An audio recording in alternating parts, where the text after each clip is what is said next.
flag of the United States of America and to the republic for which it stands, one nation, under God, indivisible, with liberty and justice for all.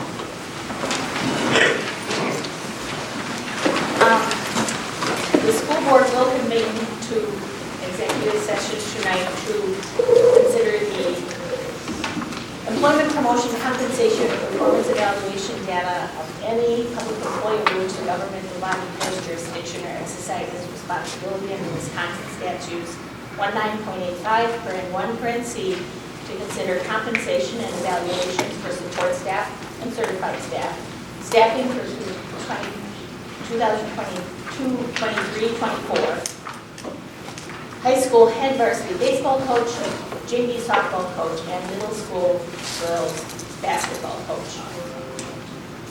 We'll begin our meeting tonight then with a presentation by our auditors. Yeah, we have Ryan Leader from Clinton and Larson and Allen. We have your audit report coming.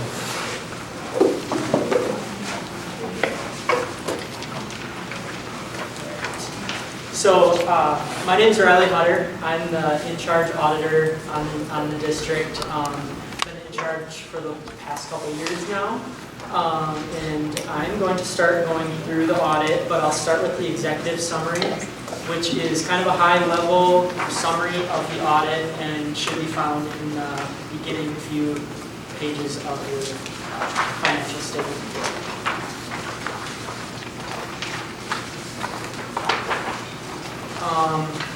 I also, I guess, wanted to start and say thanks to Carl.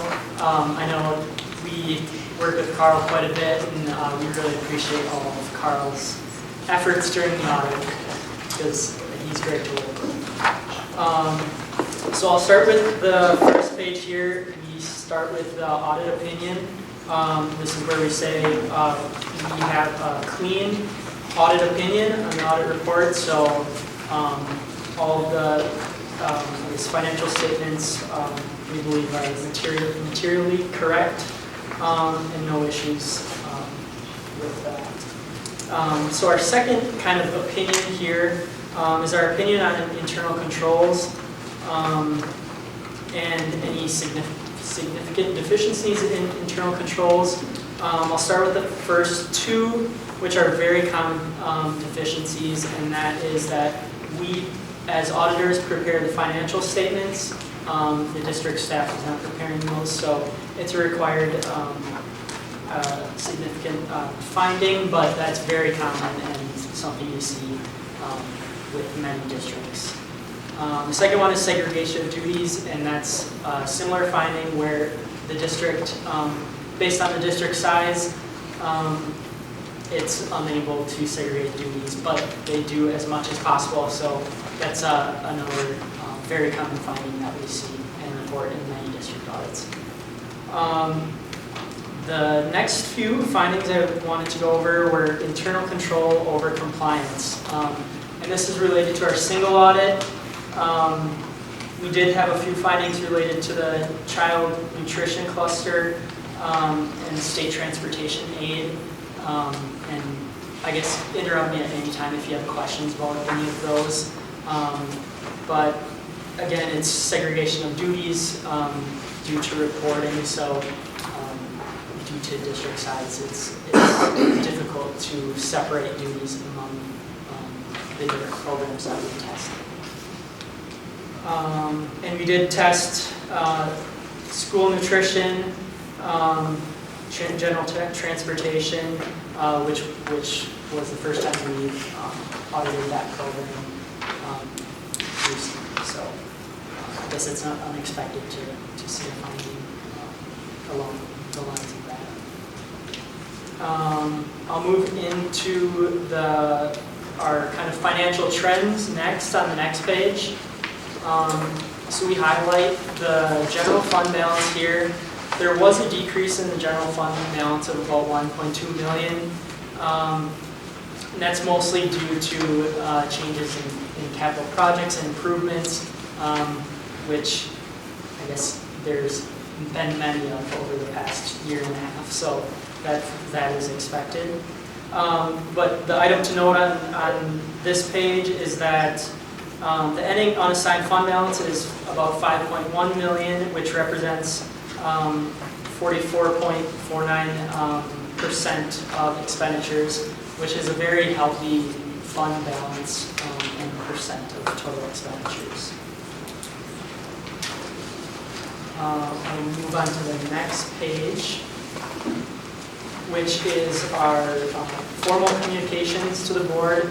A lot of this is standard language that we communicate to the board annually. Kind of goes over accounting policies, estimates, financial statement disclosures. The important thing to note on these next couple pages was we didn't encounter any difficulties during the audit. Any misstatements were properly corrected, and we didn't have any disagreements or anything along the lines of that. And we can flip through to the end of the governance communications until we get to page 7 of the executive summary. Page 7 gives a more detailed representation of the fund balance and how it changed compared to 2021. You can see that's where the unassigned fund balance decreased from 6.3 million to 5.1. And I think the major thing to highlight in this area is in the capital projects fund, the 5.8 million that was restricted for capital projects was all spent, and that was related to all the large addition and renovations over the past year. And as it was kind of I talked about earlier, this is where we kind of highlight that general fund balance as a percentage of total expenditures. We say that a healthy percentage would be between 20 and 25%, and the district was at 49%. So that's well above what we expect.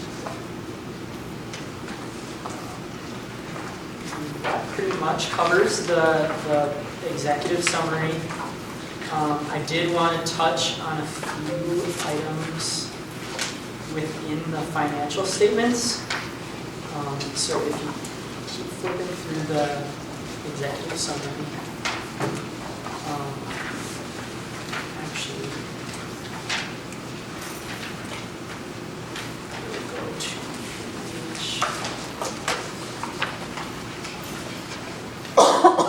page 24. You can go to that.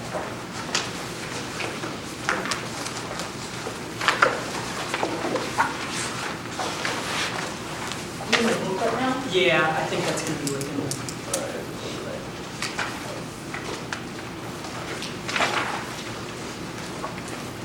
So page 24 within the booklet highlights your debt.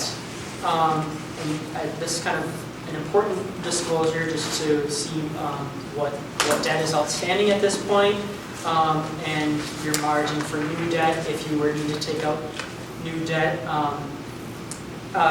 So the legal margin for new debt here is there is room for $149 million worth of debt. Obviously, I wouldn't recommend taking out that much, but that means there is room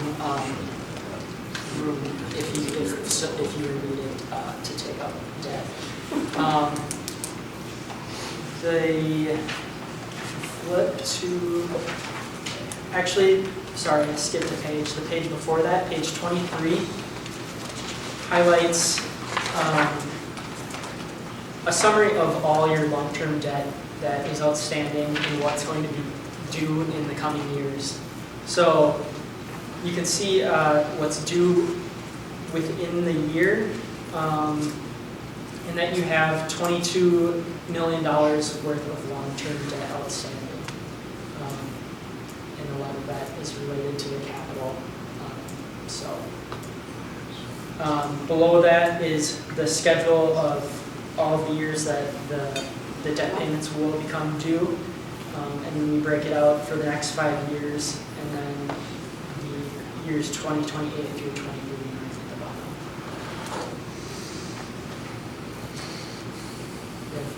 questions at all to this point? I just want to clarify, the deficiencies you saw were not in reporting, they were not in mismanagement, it was strictly separation of duties, So which we can't. so the first two findings, I guess if you want to look at that page again. The first two,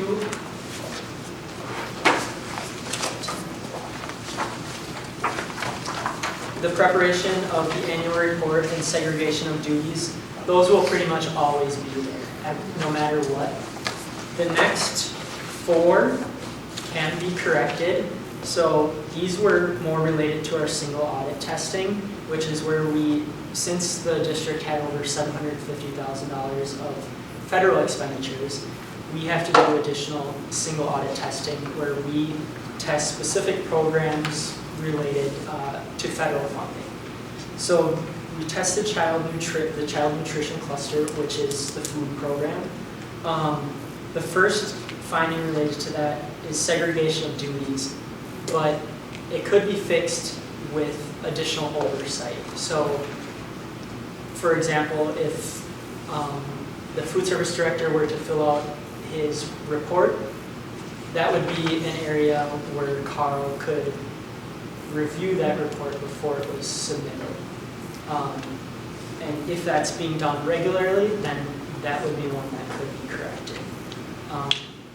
And I know we've talked with Carl on that, and I think we're in agreement that it can be fixed going forward, hopefully. And that is what we're hoping for next year. And then the second one, again, verification of free and reduced price applications. That's kind of getting more into our testing of the food service program. And I think that was more related to documentation that was kept for the food program. So I guess there could be, I think there were some areas where the documents either were hard to find related to that, or they weren't properly being submitted or kept related to that. So again, that could be, that one could be fixed going forward. It's just a matter of keeping that documentation and making sure you're following the food program guidelines correctly. If that makes sense. And there's a plan in place to do that. Yep. And then the next one, the last one was on the transportation aid, and there was a new. So I think recently, within the past year, if the district has over $25,000 in transportation aid, it requires being audited. So I think last year was the first year the district went over that $25,000. So it was a first year audit, and we went over what needs to be done to have that be fixed going forward too. Then when you calculate your recommended fund balance at 20 or 25%, Yep. does that take into account, our fund balance is higher because we can maintain a higher balance, so we don't have to short-term borrow. Yep. Is 20 or 25% enough for us to have and not short-term borrow? Maybe Carl can answer that. Yeah, But I would have I think when people hear you should only have 20 or 25% and you've got 44%, they're wondering why you're keeping all that money. But It'd be the January 15th payroll, which is the problem. Yeah, I would say it's definitely healthy to be at 49, but I don't know if every district is different. Right. Where, I don't want to say that for you specifically, you need to be between 20 and 25. It could be, where you are, I think, is good, and you have been spending that, and you have been, I know there's a big transfer to long-term capital improvements, which is why the general fund unassigned actually decreased. So you are restricting that for future uses, which I think has kind of been the goal. So your 20-25% really isn't based on us, it's based on It's kind of a some industry. yeah, a district Yeah, standard. okay. The majority of our funds come from property tax, and half is paid in January, well, not half. And then we get it in July and August. So the July and August money for this year, our year ends on June 30th, so the money comes in July and August for the second half of those payments. So the 44% isn't there until it's accounting. So then June 30th, I can't take it to the bank and say, hey, there's all that money sitting there, because some of the checks from the municipalities don't come in until July and August. But For the cash accounting flow. world, they allow it the year ahead. Right. That's why on your monthly reports from Carl, it tells you how much you have in cash on Fund 10. That's what you gotta watch. And this month will be much healthier than well, December. December is our lowest, and then the January 15th payroll is the absolute lowest, and then it rolls back in. When did you get the checks in January, Carl? About 20th through the 25th Yeah, of so January. January 15th is our absolute lowest point of the year. Let's see, so the last, and I guess, okay, let's go to page 36 of the audit. This kind of relates to what we were just talking about, which is the restricted fund balance. So 1.5 million got transferred, I think, from the general fund unassigned to long-term capital improvements. So I think that will be one of the biggest changes you see on this line here is, you have designated that for long-term future capital improvements, which is good to specify what that use will be for. And then the last, I think, item I wanted to touch on here within the financial statements is the budget to actual, which is on page 39.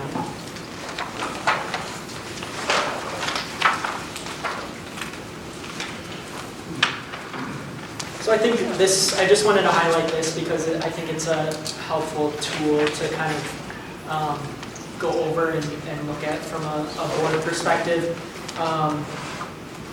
As you can see, I mean, revenues were more than expected, and expenses were under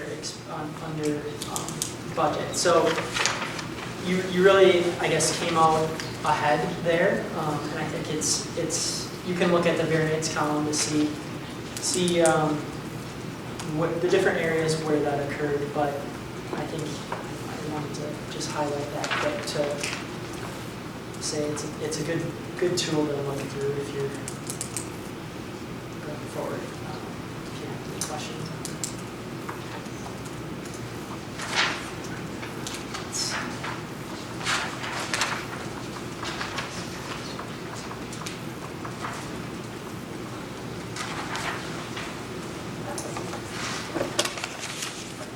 That was pretty much everything I wanted to touch on, unless you had any other questions for me. Anything else you wanted me to clarify? Anybody have questions for? If not, thank you so very much Yes, thank you. for your drive. Yeah, no problem. Where do you come from? I'm coming from Appleton. Appleton, okay. Our office is in Green Bay, so kind of all right. Thank you so much. Yeah, no problem. Thank you. Thank you. Thanks. Okay. Next, we have a presentation by Mrs. LeClaire from Family and Consumer Services Sciences Department.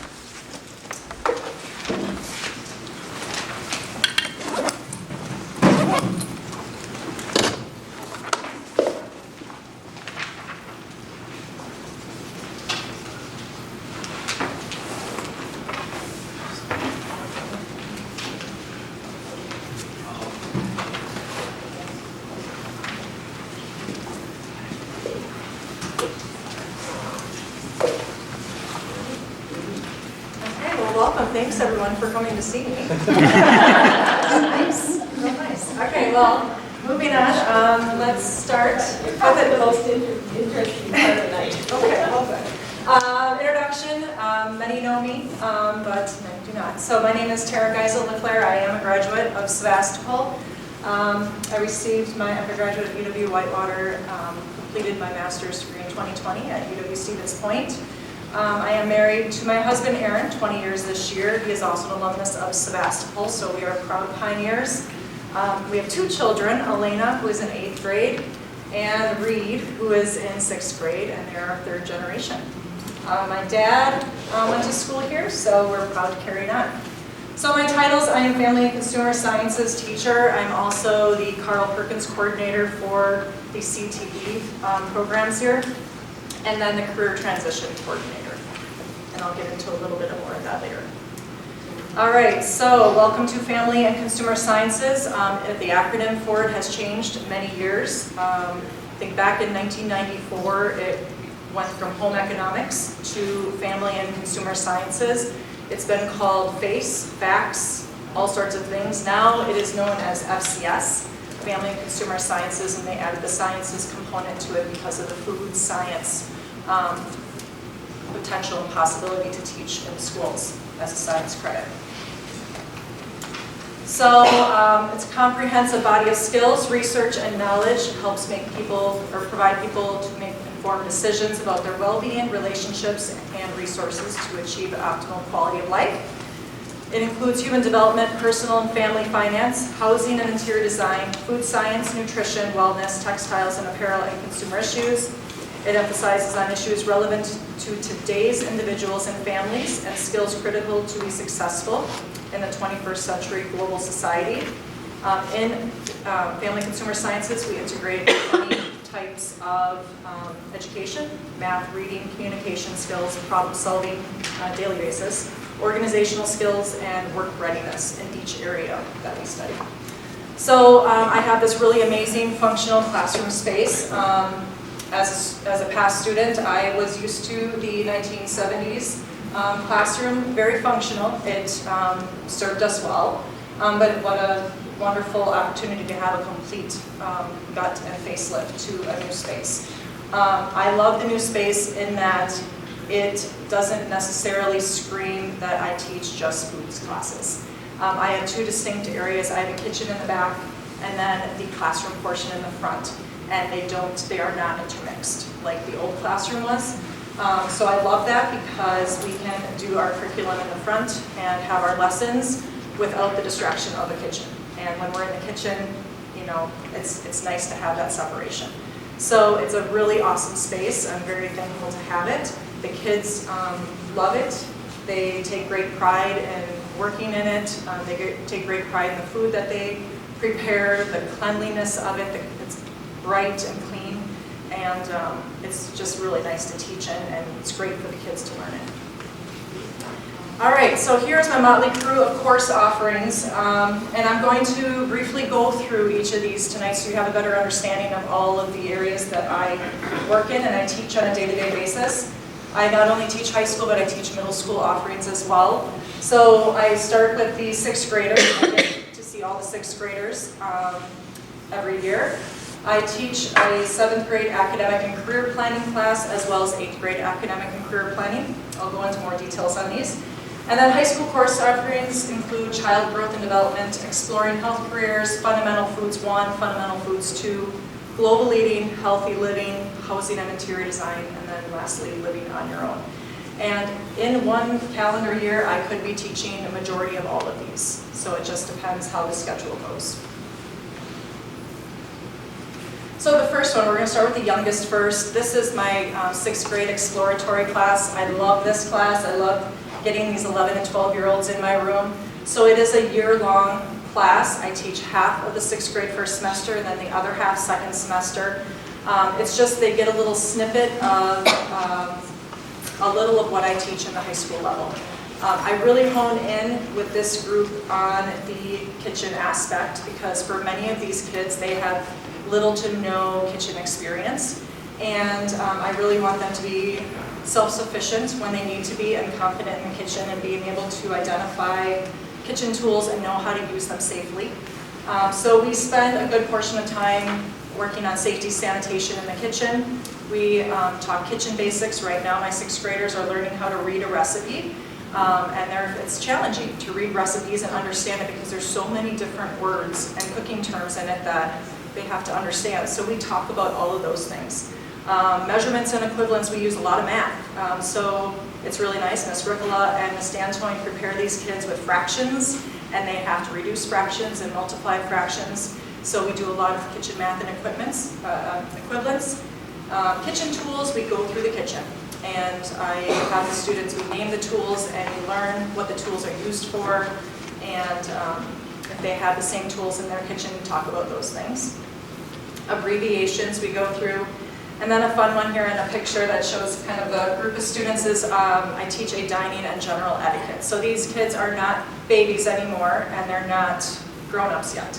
So, but there are young adults and I want them to behave like young adults in public. So I do teach a general etiquette lesson and then dining. How we eat around a dining table, how we eat in restaurants, how we don't use our fingers to eat, how we use utensils, how to use utensils, how to wait to start eating until everyone has their food, how to pass food around. So we go through general etiquette as well. So here in this picture, they prepared spaghetti and meatballs for a meal and trying to have appropriate conversation around the table.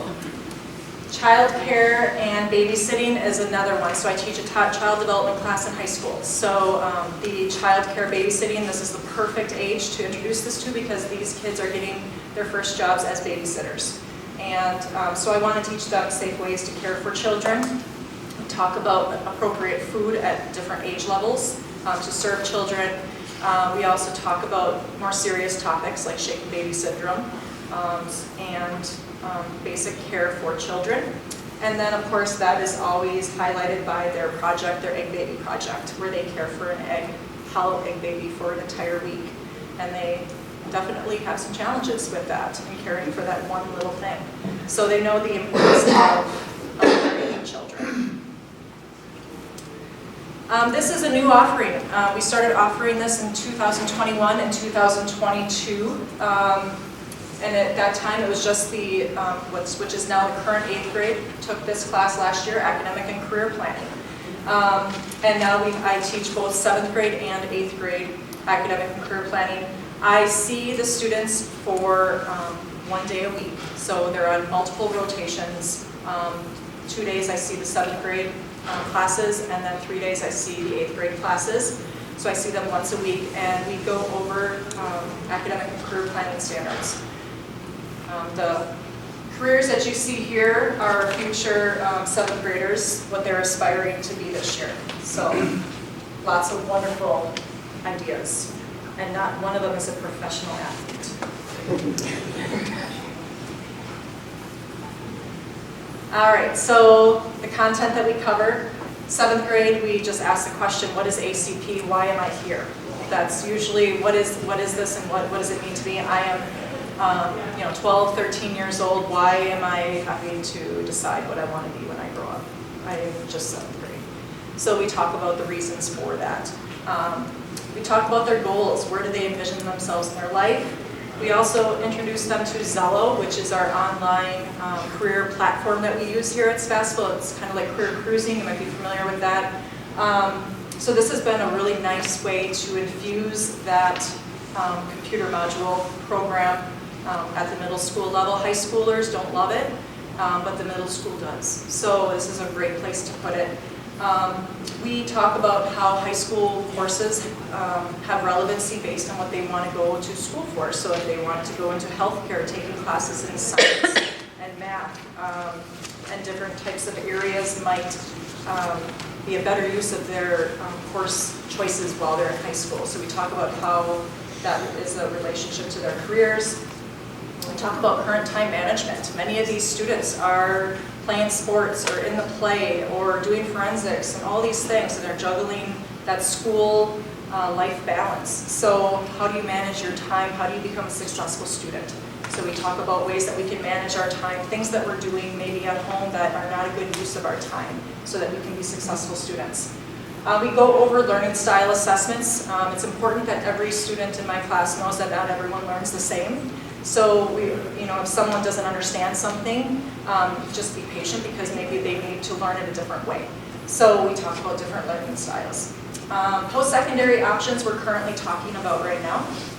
Students are learning about all the different options after they leave high school and what the difference between a 2-year college and a 4-year college look like, and based on the programs or based on the career that they're interested in.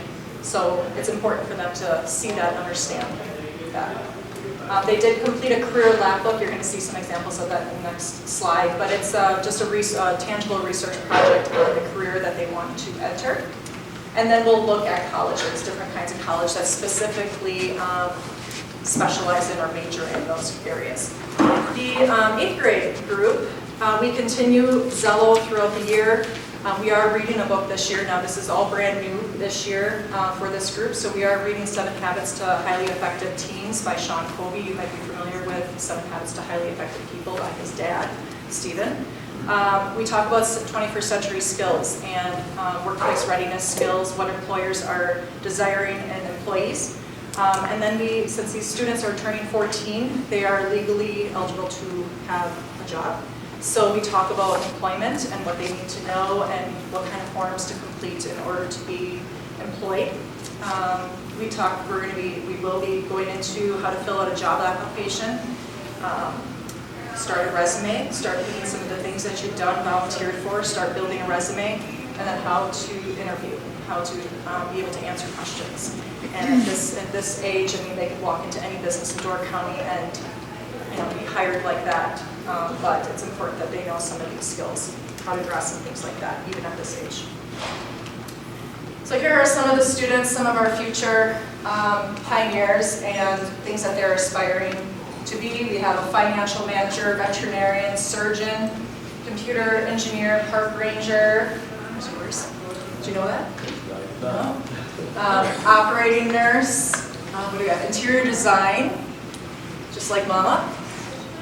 And we have an elementary teacher, right? Yeah, operating nurse, operating we used to look at the people outside there. Look at that. Say she's on her way. Yeah. Yeah, super fun little project. 7 Habits of Highly Effective Teens. Like I said, this is what I'm covering with my 8th graders right now. Each week we read a different part of it, and we do activities to further kind of continue that conversation. And so I want them to know how to handle their emotions, how to be successful, how to be good people of character, how to care for others, and then know where they're going and how they're going to get there. So that's the other component of it. If they're not comfortable and confident in who they are, it's going to be a very difficult road for them to achieve their goals. So that's the whole point of this book, and it's a really good one. That's Cubby's son? That was Cubby's son? Right. This is Stephen's son, is Sean. Yep.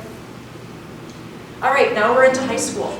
Okay, so this is my Fundamental Foods 1 class, and it's highly taken by freshmen and sophomores. This is one of the first foods classes that students can take after middle school. It is a semester-long course. It is a prerequisite for students to take Fundamentals Foods 2. We start from scratch in this class. It is both literally and figuratively.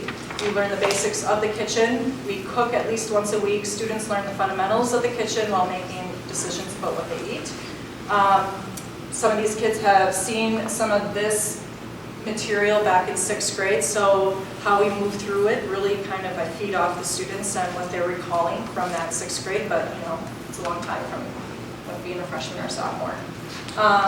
Then some of the main units we get into are grains, breads and quick breads, very introductory, dairy and eggs. We make a lot of things with different, it's not just one lab out of these, we make a lot of different types of elements in there.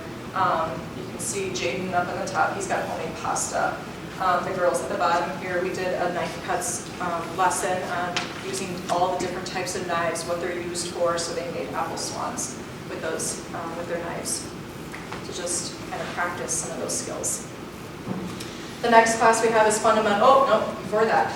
This is what happens in Foods 1. I just wanted you to show it's not, you see pictures sometimes I post on Facebook and it's all lovely. But I should really post things like this because this is what happens sometimes. Sometimes we have to learn from our mistakes and fail forward. So in this example, the one group you can kind of see, and it was fun at the time, the one group, they measured the baking soda incorrectly. They put a tablespoon instead of a teaspoon. So again, another learning moment that we have oftentimes in Foods 1. It's okay to fail, but then they see what the end result is when it's done correctly. One of my favorite quotes is, anyone who has never made a mistake has never tried anything new. Albert Einstein. All right, fundamental Foods 2. The rigor gets a little bit more intense in this one. I push them a little bit more on higher skill level. They've already completed Foods 1, so now we tie in a lot more science in this one, starting with our canning and preservation unit. We learned a lot about different pH levels and acid, alkaline, how to can and preserve food safely. Stocks, sauces, and soups, we're currently in that unit in Foods 2 right now, so students make homemade stocks. And then we use those stocks to make our mother sauces, the 5 mother sauces, and then we use those stocks to prepare soups. So it's kind of, they get to see the whole progression of a lot of different things. We will soon be going into baking and pastry arts. You can kind of see in the top picture there, I think that was a chocolate silk pie with a meringue topping. They can do some more decorative cakes. We have a cheeseburger cake down there. So they really can be creative and have fun in that class and try some more higher tech skills. Any cheese making, dairy product fermentation type culture? We haven't done the fermentation of cheese or dairy. We do a dairy unit, and we talk about cheese, but we've watched videos of the whole process from like Renard's has posted some really great videos, and actually Explore the Door. John Jarge has created it where he goes inside of Renard's cheese and they talk about the whole process of cheese making.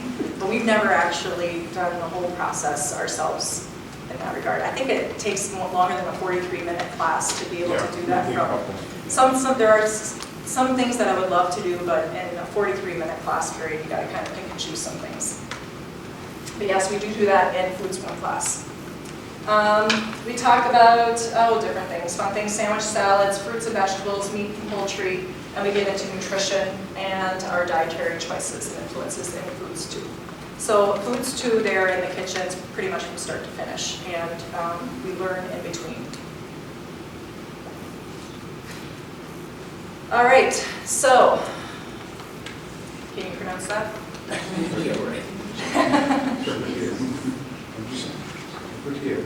Charcutier.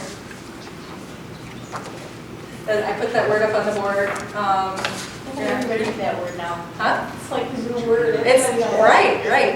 It's charcuterie, and I put it up on the board, and the students walk in, and they're like, You haven't had a charcuterie board? Oh my gosh. yeah, they couldn't even pronounce it, but they knew what they were, but they can't pronounce it. So this is a new lesson, okay? So I'm talking, when I talk Foods 2, we're bringing in a lot of relevant things, new things that I want to keep the content fresh and fun. And so there is a history to charcuterie, and I'm going to educate you all tonight because you just never know when this Jeopardy question comes up.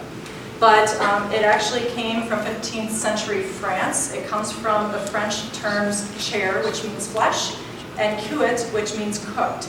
And back then they didn't have refrigeration, so oftentimes the meat had to be cured somehow, salted, smoked, dried, and they would store those in a charcuterie, which is like a delicatessen, and that's what it was called, it was a charcuterie. The charcuterie board, it was a meat board, and they used all of the parts, the remaining parts of the animal and the organs, and they cut them in smaller pieces and smoked and salted and all that, and they spread that all out on a charcuterie board with some accompaniments. So the students this week were busy at work. They created a project. Saw some snoopers over here before. So they prepared something for you. All right. For everybody?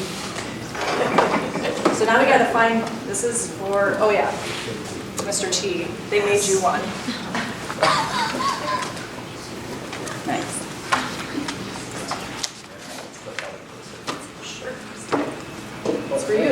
On the back is the student that actually prepared it for you. Jerry. So this is a grazing box. This is a grazing box. So grazing box is different than the traditional charcuterie board because it's a little of this and a little of that. It's just, it's got sweet treats, it's got acidic notes, it's got meat, it's got cheese. They've got chocolate dipped strawberries. They made some Oreo balls because they just had to. He gives a presentation every month.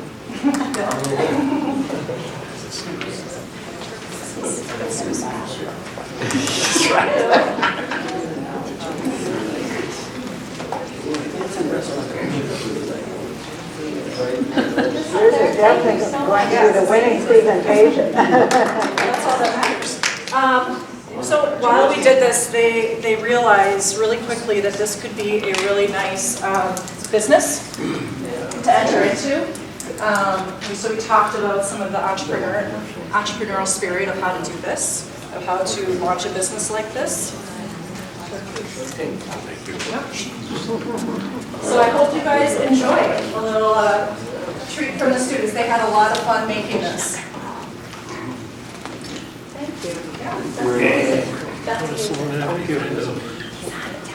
After Foods 1, students can take global leading. It is a semester-long course. They can be grades 9 through 12. They learn, this one's a really fun class because we learn about the cultures all throughout the world and how their topography and religion and just different customs affect the way people eat. And it's really an eye-opening class for all the students to be in. We make a lot of dishes from a lot of different regions.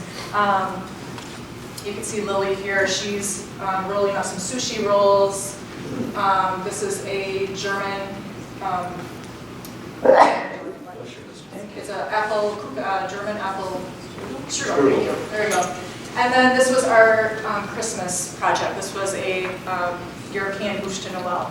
So we were cranking those out before the snow days, before Christmas. But each student brought home a bûche de Noël for their family, which is a really, and then these are like meringue mushrooms that they make. And then they sugar cranberries. So it's a really fun way for them to learn about other Christmases, how they're spent around the world.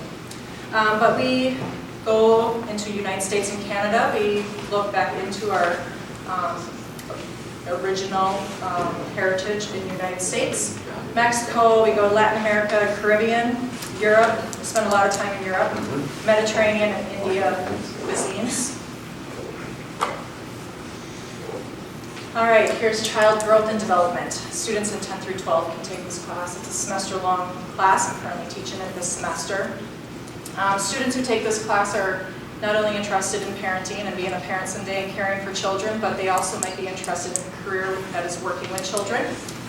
So we learn about a child from conception through their preschool years. Some of the units include value of children, genetics and reproduction, pregnancy, infants, preschool. We talk about the areas of development within all of these age groups and how children develop in certain areas and the care that they need in order to develop at some of these younger ages. And then, of course, the well-being of children as well. Oh, and this picture here is of the babies. So these are the Real Care babies. They are computerized babies. I think these are about $1,000 baby. And they are robotic. The students will take them home on Thursday and bring them back on Monday. They're microchips, so they have a microchip in the chest, and then the student has to wear a bracelet, kind of like one you would get at the fair, and it's strapped on with a microchip on their wrist. And if the baby starts crying, the student has to swipe the baby with the microchip bracelet, and then try to figure out what's wrong with it. So there's a bottle that comes with it that has a microchip on the bottle. So either the baby's hungry and has to put it to the mouth of the baby, and it'll be happy. Or if it has gas and needs to burp, they would have to try burping it, or rocking it, or changing its diaper, and the diapers have microchips in them as well. So it's pretty wild, but they have it for the whole weekend, and they're unpredictable. You just don't know what the babies are going to do. It's a really great experience. Students who turn them back in said they're never having sex again.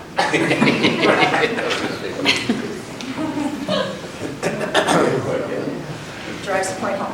Okay. Living on your own class, this is for my juniors and seniors. This is a fun class. This is when I was gearing up to take this class, I just thought about like when I was their age. When I was a senior, what did I need to know when I went to college? Fortunately, my mom prepared me very well, but I wanted to make sure that they knew all the little things that you forget about teaching.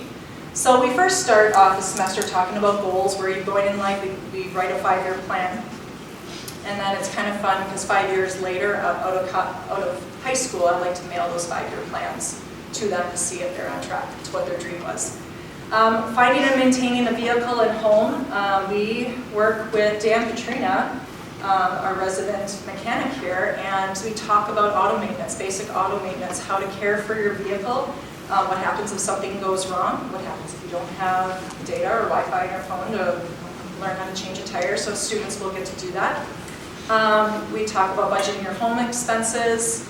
We talk about basic food preparation and healthy eating on a budget. They're college kids, they don't have a lot of money, but we don't want them eating ramen and junk food throughout college, so we talk about what are some healthy options that they can eat that don't cost a fortune. Clothing repair and maintenance, I teach them how to do laundry, how to read care labels, how to respect certain fabrics, how not to wash silk in the wash machine, things like that. We do simple sewing in case the hem falls on their pants or the button falls off, and they can just be able to stitch that up. So they learn five basic sewing stitches. We do a cross-curricular project with an elementary classroom. So this year we partnered up with Ms. Groder's second graders. You can see right here, they drew up monsters on paper, and then our students took those paper monsters and created felt monsters out of them using five or six different stitches that I taught them. And then it was like after about 2 to 3 weeks, then we met up with the kids, and then the high schoolers gave them their monsters. So a super fun project, great practice for my high school kids to learn the stitches, and then it puts a smile on the face for the second graders. So super fun. What else do we have here? I teach students how to grill. So we have a grill here, how to grill safely. We talk about different safety sanitation, folding a fitted sheet. Everyone hates that one, but They're teaching me that one. and then one of the big projects is they create file organizers. They're plastic containers, and they have files in them where they can store all of their important documents when they leave home. Things, bills, and insurance papers, and all the things are in there, so they can take that with them when they leave here. They did a fine job of ironing too. What's that? They did a fine job of ironing too. Yeah, got a lot of practice. Yeah, we got to iron all their shirts. So here's Dan. Dan took them outside, he lined up the school vehicles, and he went through it. They had a whole scavenger hunt. They had to go in their own vehicles and perform a lot of things, check their oil, all sorts of stuff. So he's got them changing tires, changing their windshield wiper, so a lot of really important things. And I thought of this because when I was in school here, we had Mr. Severson who taught driver's ed, and I remember him taking us to the tech ed department, and there was always a car there because they did an auto class, and he taught us all these things as part of driver's ed. So I just think that all students should know how to do these things, and I'm not sure if the online driver's ed does that anymore. They learn these things, so I try to include that. This is a partnership with David Phillips and his business life skills class. So this is mock interviews. All seniors take part in a mock interview. We bring business professionals in who are other business owners or in HR department to interview candidates for employment, and our seniors prepare and practice how to answer questions with Dave Phillips. And then we mentor them on how to dress for a job, how to write a resume, shaking hands, questions to ask, so that they feel a little bit more confident when they go into interviews themselves. Healthy living class. So this class is, we hear it all the time, eat healthier, obesity is on the rise, organic, natural, we see all the labels on food. So we talk about all of those. It can be overwhelming and confusing when you see something that's whole grain, whole wheat, natural, healthy. So we break this down and talk about what it means to be healthy. We talk about our own nutritional needs. We talk about food allergies. We break down organic, natural, and conventional. We talk about different farming methods as well. Diets and weight management, understanding and adapting recipes to make them more lean. We talk about lean cooking methods, so grilling, things that use low fat, sauteing, low budget eating, and of course stress and wellness. Exploring health careers. This class is offered to sophomores through seniors, a very rewarding class. We have an opportunity where we can bring in 30 guest speakers into my classroom. It would be incredibly difficult for me to teach on all the healthcare careers that are out there, and it is so much more fulfilling and rewarding for the students when they have a guest speaker in that career that can talk to them about them. So we have a wonderful partnership with Door County Medical Center and their staff, and then Door County Emergency Services, and they come in. We have 2 guest speakers a week for the entire semester after we get through some things, and they talk to the students about all the different careers within that area. Very rewarding, very worthwhile. We start the class with talking about the history of healthcare, how healthcare started. We talk about trends in healthcare, what's currently happening and what's the future look like. We talk about qualities that a healthcare worker should have, different opportunities in healthcare. So this is where we really kind of, when the guest speakers come in, we break them down into these different categories. So students kind of can see the whole picture of, well, if I don't like blood, I can go into other areas like research or health information. We talk about ethical and legal roles and responsibilities of anyone who is in healthcare and confidentiality. We talk about technological advances, and so we take field trips. We've been to Bellin School of Nursing. We've gone to the hospital. We go to the EMS station. So the students have a really, really fantastic opportunity. And again, here are all of our guest speakers that come in. They bring things for the kids to work on. They make it very hands-on and engaging, and that's why the partnership is so great. All the other school districts have modeled this class and have integrated this class into their programming. So I've been a part of all of those meetings with the other schools to mimic this class in all school districts. So it's been a really awesome opportunity to kind of grow the workforce in the healthcare sector. Here are some success stories of this year. We have 2 past Exploring Health Career students. We have Emily Bly. She is currently a junior. She took the Exploring Health Careers class, then went to continue on into the Youth Apprenticeship Program in the Certified Nursing Assistant class. She became certified as a nursing assistant. This summer she's going to continue on with, she's really interested in trauma. And it was really awesome when the paramedics came in and the ER nurses came in to see that light bulb moment for her. So that's cool for Emily. She's going to do great things. And then we have Cynthia Diaz, another student. She was unsure of what she wanted to be when she grew up. She was in my class. She listened to all the guest speakers, and when they listen to guest speakers, they have to write a reflective paper every single time, like 2-page paper. And the outlining thing in her paper always was how she really wanted to care for people. And so she is now employed at the hospital, and she works in the lab. Graduated this early. Oh, yeah, she graduated early, and she has a full-time job in the lab. Yeah. Yeah, super awesome. She starts tomorrow. Yeah? Yeah, that's awesome. All right, housing and interior design, very hands-on class, super fun. We are learning about different housing and designs. Right now, we just finished up historical exterior architecture and roof styles. The students built models. They all picked a historical home design and then built a 3D model. I took this picture because what was really awesome about this, when they were planning how to build their house, was she has a Pythagorean theorem right there. She was applying some algebra in order to calculate the roof pitch and how the roof was going. So that was pretty cool. I was like, what are you doing? But that's a really awesome way to see math in the class. And there's a lot of math in this class. So we will be talking about housing needs and options as well. We go into some color schemes, more interior design. We talk about the elements and principles of design, creating scale drawings, how to read a ruler.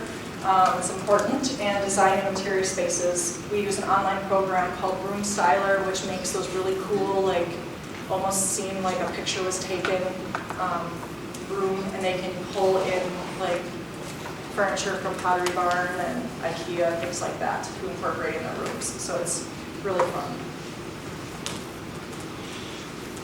Another great quote, tell me and I forget, teach me and I may remember, involve me and I learn, and that's the whole point of my program. It's hands-on. I want kids to be able to use their hands and learn by doing as much as possible. All right, so the future of FCS, this is door number 19, it's full of possibilities. When you open your mind, you open new doors to new possibilities for yourself and new opportunities to help others. So there's a door in my room, which was put there for a reason. And the future of that is to hopefully be able to have a pizza patio out. I want to be able to incorporate another cooking method and integrate it into my programs. So I've been working with a past graduate of Sevastopol to create a vision for this area in the front of the school. So this is our existing site plan. This is the front entrance to the high school, like the gym here. And then the area that I circled in red is right in front of my classroom door, classroom window. And this is a preliminary, I just found this morning. So it's preliminary, but to create a welcoming area, this would be an outdoor classroom, outdoor kitchen that can be used for many different things. It's really awesome because it has outdoor grilling stations that are built in. We have a pizza oven. We have a green egg or like a charcoal type grill. So we have a lot of different ways we cook. And the whole point is to be able, a lot of students, once 2020 hit, families were entertaining outside a lot. And people really enjoy being outside. So to be able to teach students another cooking method safely and to be able to know how to operate and use this kind of equipment and things that you could make in different types of cooking vessels is pretty awesome. And then of course, not only do I want them to know how to cook things, but grow things as well. So you'll see a lot of planting options. There's a lot of raised planters here, there, and then down, oops, there. Well, that's good, it zooms in. So we have a lot of raised planter options. So I would really like to do some co-curricular activities where we're growing things outside. I know Dale grows things in the greenhouse, but it'd be really nice for students to be able to plant things outside, have summer school students be able to harvest the beans and the peas and be able to make those things during summer school, just make this whole front area really pretty and welcoming. So the vision, it extends the whole front of the school. The vision for my area, I would like it to be grant funded. I think I can really tie it into some environmental grants as well, using pervious brick, doing some sort of rainwater runoff, doing a drainage ditch with rocks and things like that to really kind of tie it in, especially with gardening as well. So I'm not looking for necessarily funding from the school, but mostly it's something that I'd like to do and look for grants for that. So that's the idea of the goal in the future. There you go. Any questions? Thank you, excellent.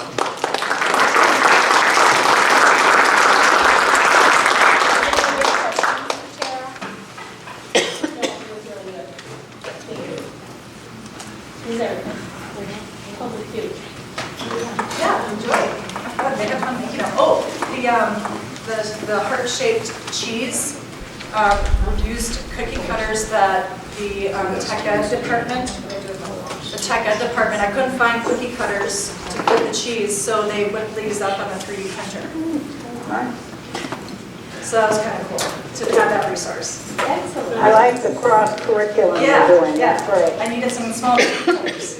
I did have one quick question for you. Yeah. In teaching this, how do you personally keep up with the 21st century skills? 'Cause I sit on TC's board, and today we had, our board meeting was in the technical business, anyway. Yeah. And of course I didn't understand anything, but it really blew me away.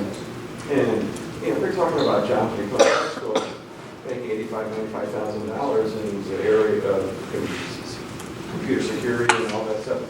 And the people we have are people from major businesses in the Green Bay area.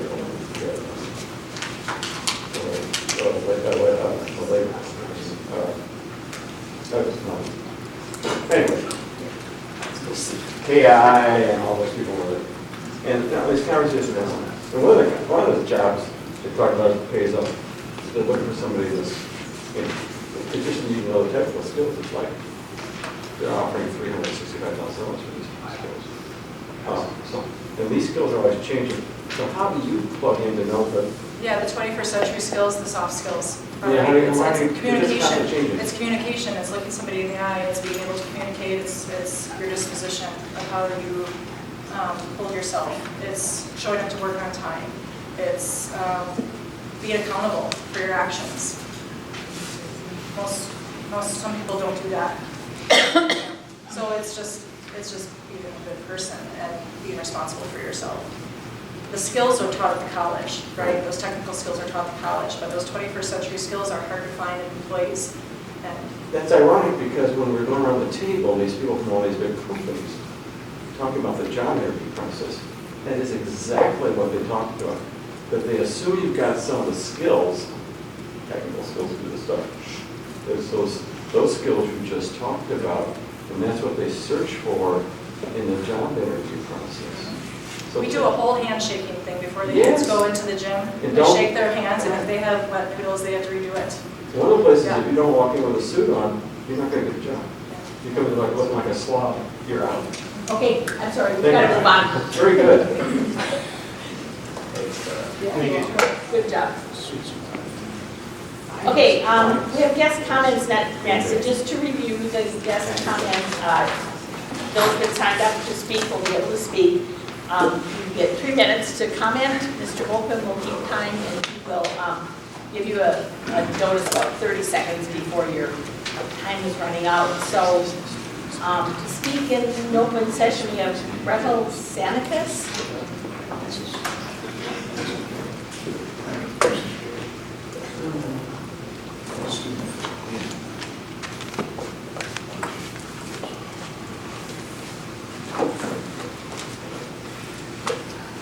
Well, she's a tough act to follow, a public statement. I'm not that good, but my name is Gretel Sanicus, and I am a mother of a student currently attending the 4K program at Sevastopol. I had already shared my thoughts on the proposed class size increase for the next school year for the early education program in a letter form to some of you.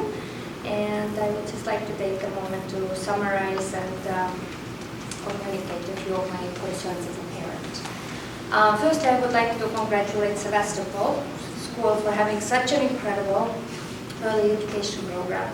As a parent of a 4-year-old child, now 5, you want your kids safe, loved, and educated while in the school system.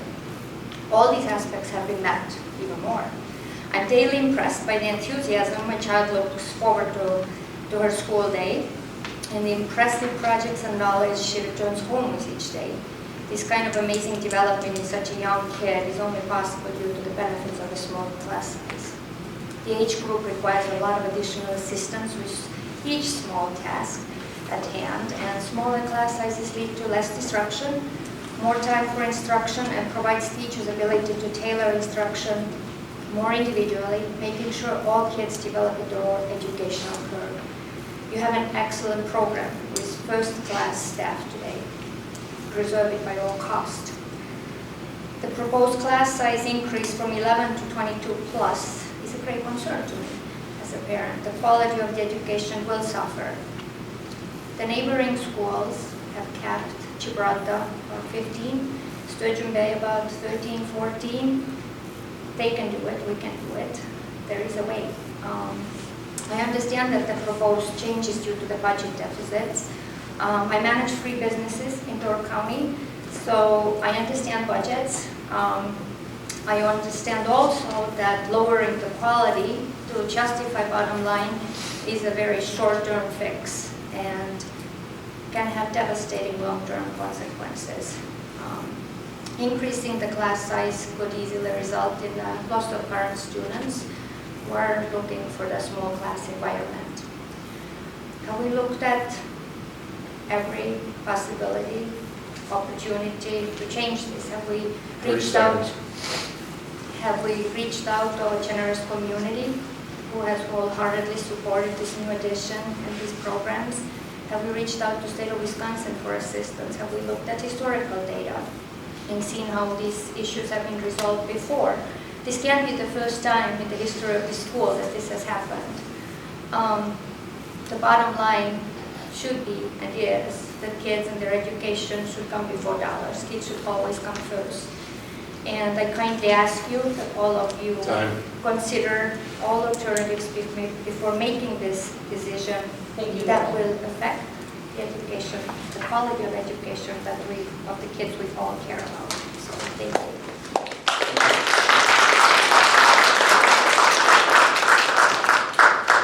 Rebecca, I can't read your last name, Rebecca, I'm sorry. It's an odd French. What is your last name? Bodmer. Okay. It's Swiss. There's actually a street in Zurich named after my family. I too find this hard to follow up on all these great speakers. I am a retired preschool teacher. I thought I was done thinking about education, and I find myself back here with some concerns, as Gretel has expressed. I have a granddaughter here, currently in your 4K, and I just want to give you a little brief summary of what a 4K teacher has to do that first few weeks of school. It's just tremendous work. This age group requires so much energy by the teacher, and to plan lessons and implement that these precious children require and need one-on-one time with their teachers as much as possible. This builds their confidence and the love of learning. A small class size is ideal for this age group. It is a critical time in a child's cognitive and physical development. The 4K's first weeks of school, and the teacher is basically guiding this child on self-care, using the bathroom, washing hands, sitting at the table for lessons, speaking kindly, not hitting, taking work off the shelf, replacing work on the shelf, sharing, walking down the hallway, getting in line for lunch, carrying a tray, putting on shoes, boots, coats, snow pants, and much more.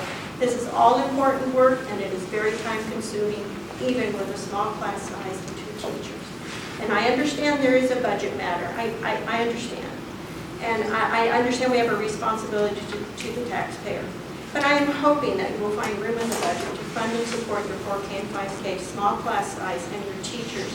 Enrollment fluctuates year by year, and we all understand this, and I'm hoping the school board waits for final enrollment numbers before making any decision on firing a teacher. Firing staff is a short-term negative solution. Finding a qualified teacher, especially in early learning, is difficult. 4K teachers and 5K teachers are a special group of people with tremendous energy, compassion, and love for these precious young children. Sevastopol has these teachers now. This is a superb program here. And I've got 15 years in preschool experience, and this, you all are outstanding. I'm so excited that my granddaughter is here. I'm going to get teary-eyed because this really is meaningful here. Everything, even when Side is going all the way to, I shouldn't have said her name, all the way to high school. I'm so excited. So I thank you very much for your time, and I am now going back to being retired.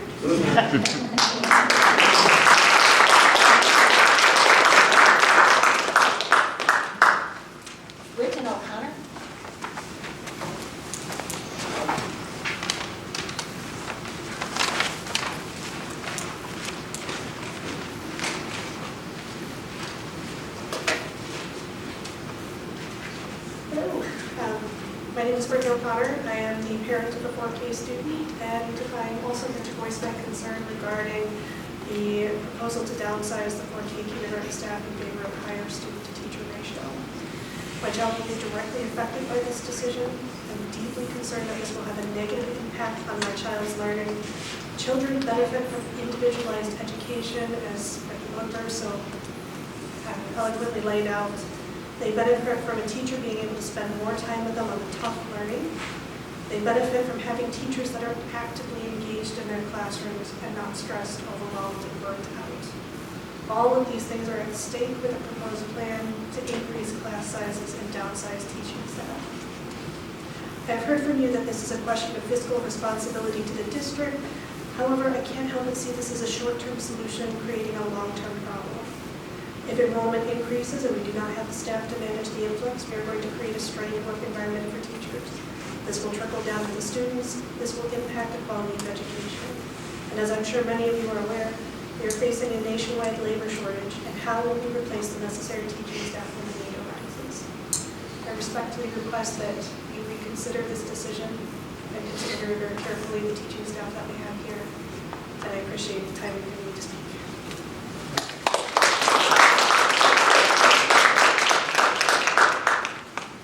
Okay, thank you to those three presenters. We have two other people that wish to speak, but they wish to speak under the agenda item. So we'll, then we have the recognition of our bus drivers for the Bus Driver Appreciation Week. This week is National Bus Driver Appreciation Week, and we had a breakfast for them this morning, and we thank them for all they do. It's getting harder to find bus drivers, and we're thankful for the crew we got.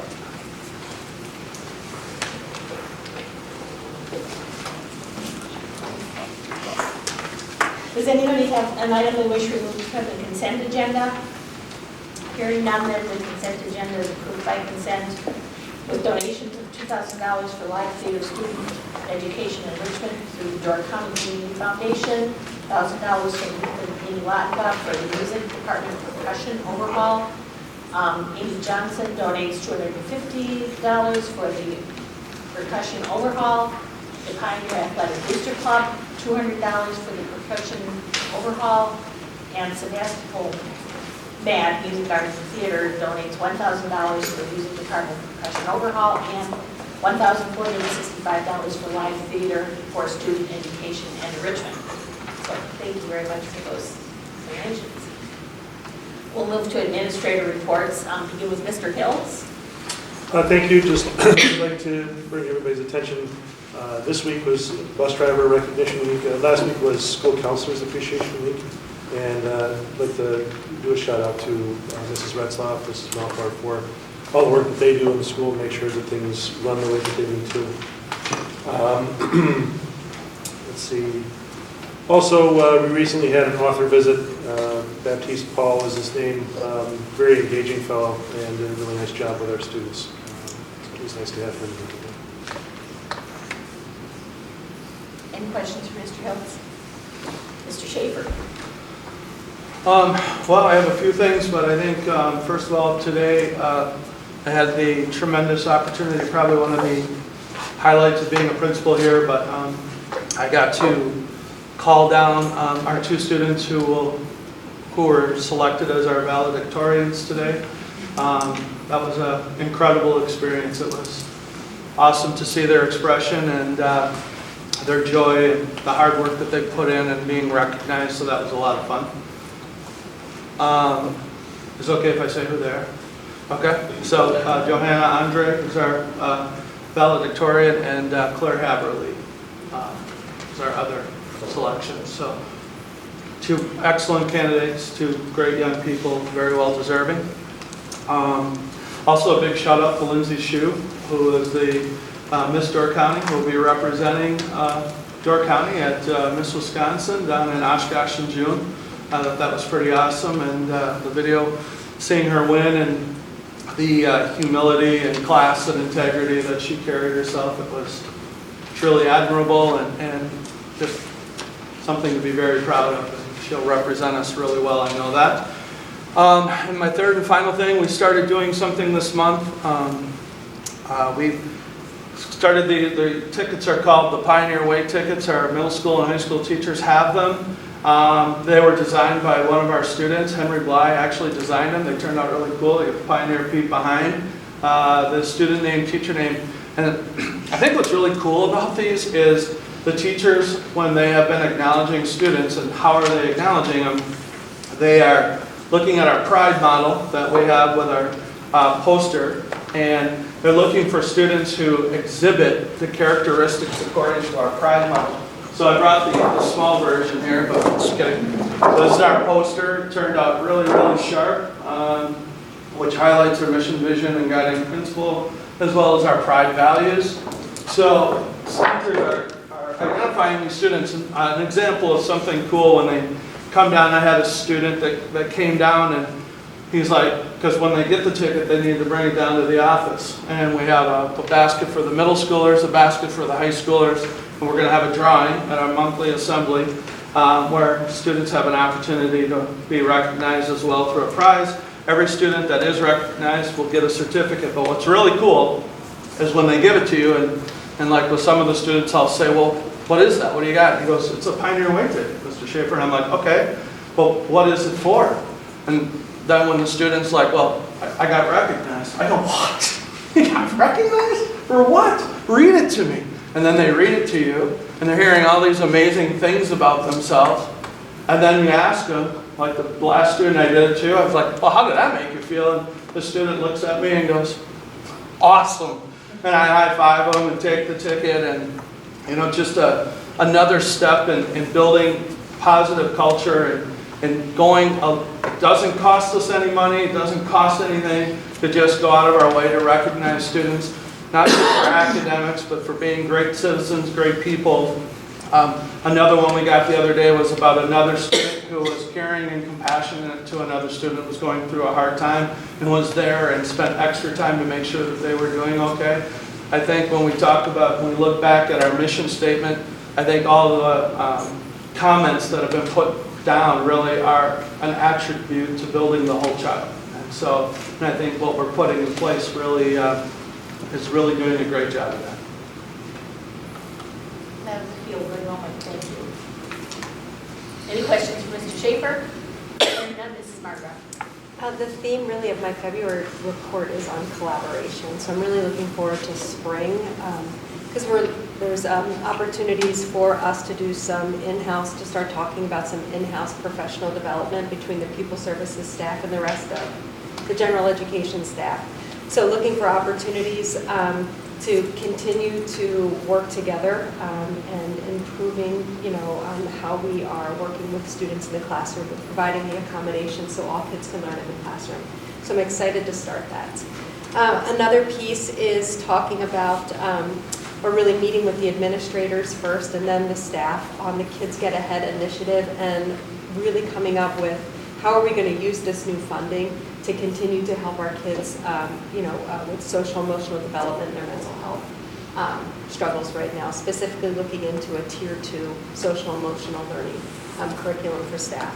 And then the final one, and I can't believe we're talking about it already, but like summer school. So summer school planning is full in swing for summer school. So looking forward to working with staff again to create a creative and innovative and fun summer program for the kids to come in June. So that's what we're working on. Thank you. Any questions for Mrs. Margra? Okay, thank you. Does anyone have questions on the AD or gifted and talented report they want to direct? No? Then move to the superintendent's report. In your pack, I included the information from the Youth Apprentice Program, which was provided by CESA 7. On the first page, you'll see all the districts in CESA 7, and between our juniors and seniors, we have 18% of our student body involved in the Youth Apprentice Program. The second page gives you a breakdown of the students on the industry they're in, and then female, male, and minority groups. And the final one shows you year after year in how our numbers have increased over the last 3-4 years especially. And that's just coming out of COVID and this program running better and better. Next year those numbers should drop a little bit because our junior, senior student body will be smaller, but the percentage should stay about the same. Okay.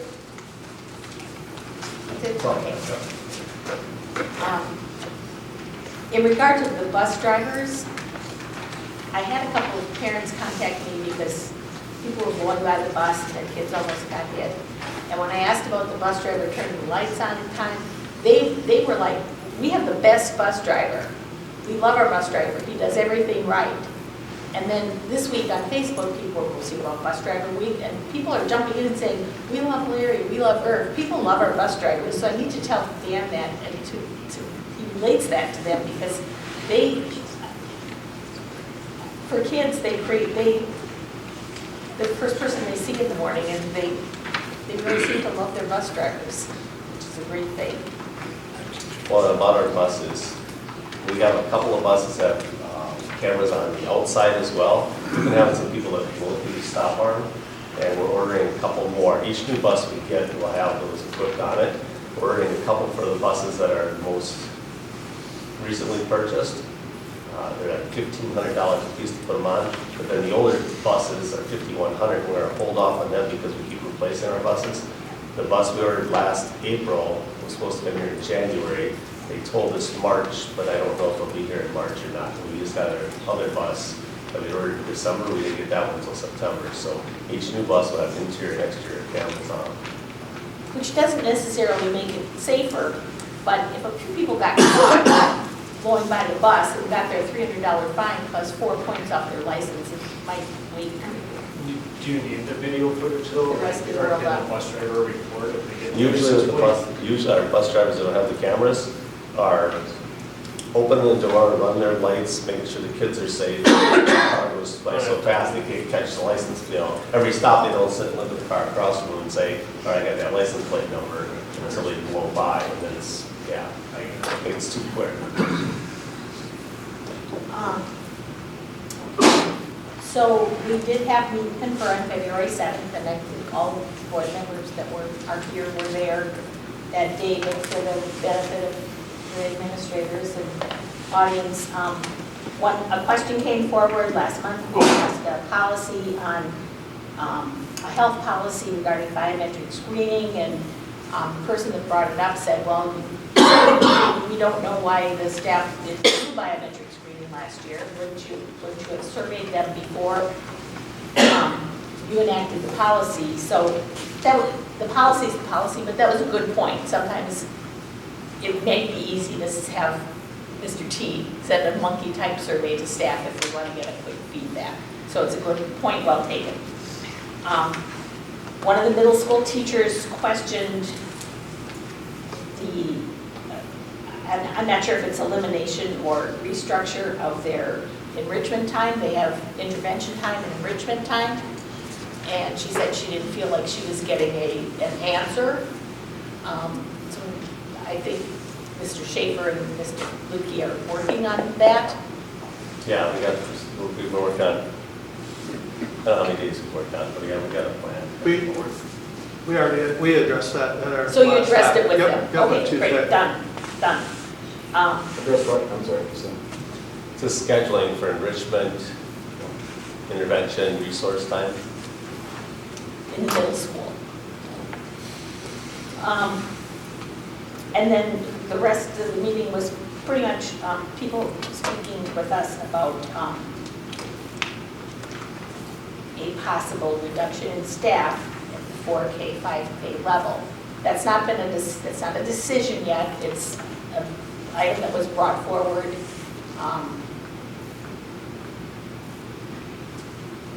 As staff increases, you add people. As staff decreases, maybe you decrease staff.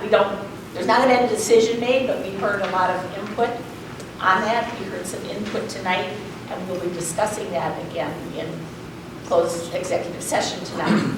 Did any other board members want to comment on any of those things? And I forgot to call on the two people that wanted to speak. Katie Bruce.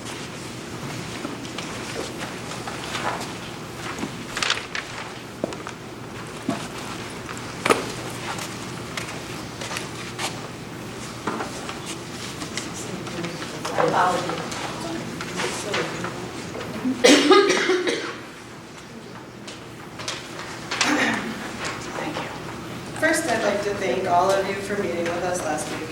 It means a lot to know that you guys are open to our input.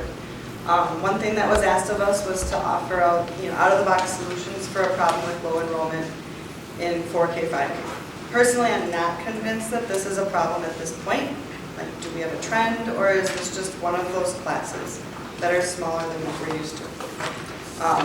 This whole situation reminds me of my favorite sweater. Yep. Now, this sweater continually gets these little loose threads.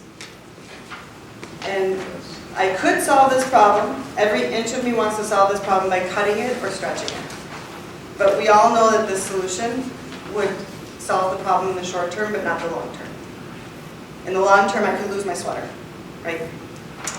So I'm not sure if we have a problem, but it seems that we may have a loose thread here at Sevastopol. And solving this problem by cutting a section or pulling and stretching the staff may feel like a solution, but Sevastopol Elementary is at its best at 2 sections. Eliminating a section has never been considered when smaller groups have come through in the past because the long-term negative effects, not seen in budget numbers, outvalue that. My current second grade class is a prime example. In first grade, they had a class size of 11 and 13.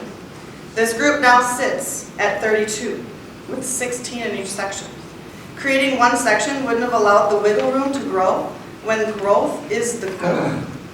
Stretching the patience of a staff member to wait until August or even May to know if they have a role as a teacher at Sevastopol devalues that teacher and their work.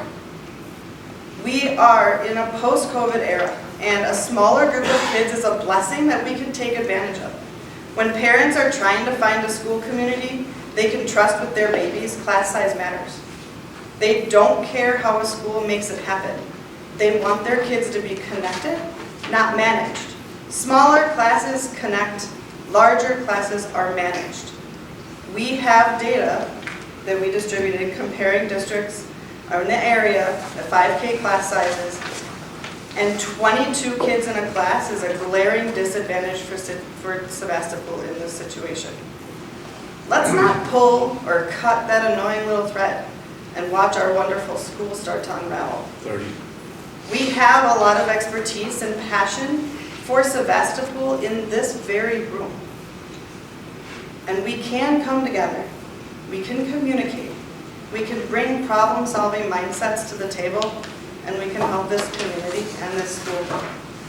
Thank you for listening.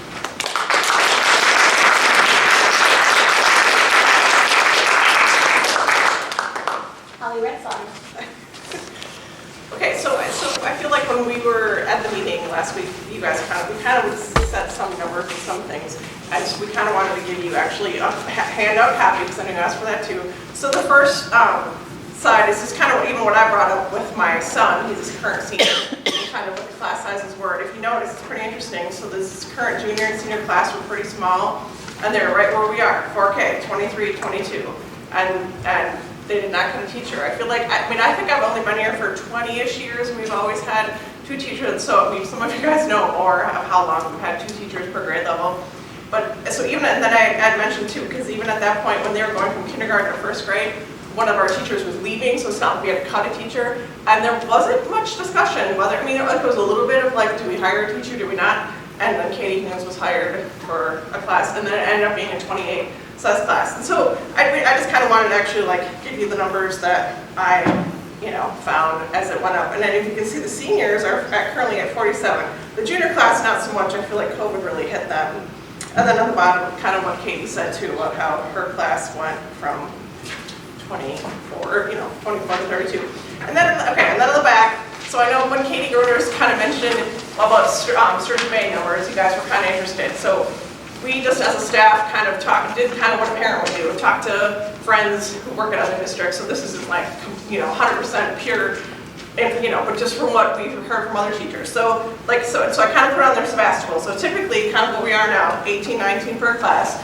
And there's there's an hour and 15 minutes of, now and this is regular ed aid support, because that kind of came up. So this is not special ed, this is just a teacher in there for an hour and 15 minutes to help all the kids. That's what we have. That's kind of more of a current year, or like a typical year here at Sevastopol.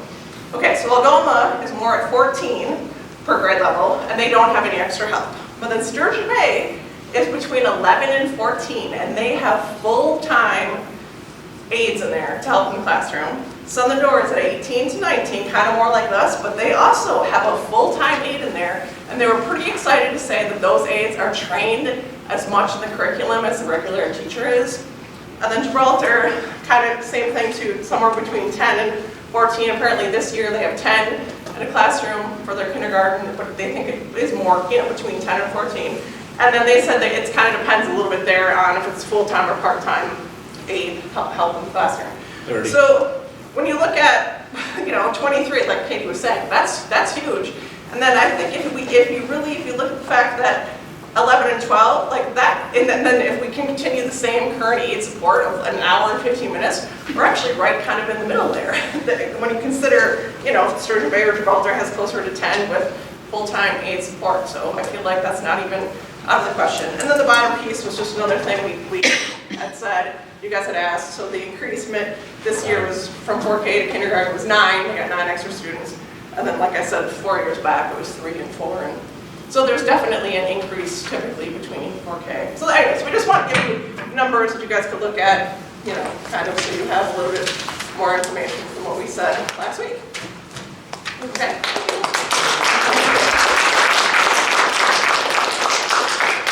Okay, thank you all again. We're going to talk about this again tonight in closed session. So, any other board members want to comment on this or questions on this information that we received here? Sorry, John, thank you for taking the time to research this. Very helpful. Okay, the budget report. For the month of January, we received $4.1 million on our tax levies, which is about 35% of the tax levy. $944,040 received for the Fast Forward Wisconsin grant. And then we have some special ed claims that come in later this month, and PPI. And the ESSER 2 claims are complete. We're on ESSER 3, which is the last phase of that money, which goes through next school year. So with that additional ESSER 2 and ESSER 3 funds, is what the auditor was talking about, the single audit, they're auditing the numbers and the money that we receive from state or from federal grants.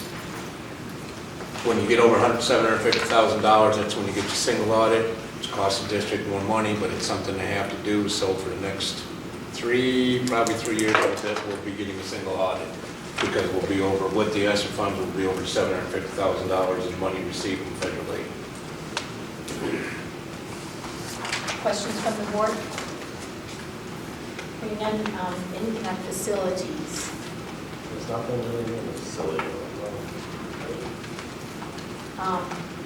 Some people went to the Wisconsin Association of School Boards. Did anybody see anything, learn anything that they'd like to share? I don't know the computer thing we looked at, but it was a data harvesting thing, and they were showing us what it does, and I said, too bad this doesn't show you can compare you to other districts based on $1 spent per student and all that stuff. They were going to send me an email, and I did send them a message back, and I haven't received it. It wasn't. Which company was it?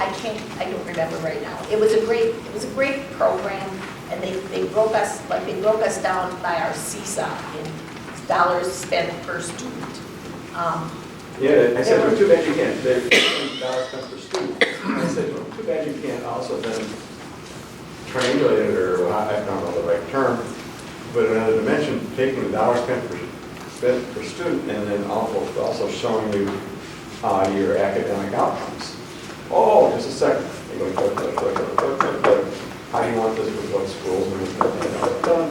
And it shows you how much dollars you spend per student, and then how that works with your academic outcome and merges it together. And to me, from an administrative point of view, that's everything you need to know. How well you're doing academically versus the cost of doing it. And it was like, so taking all the data, and supposedly we get the data within a day after you all report the data to the state and all that stuff. And it takes the data and turns it upside, and you can do it any way you want to. I think it was like 18,000.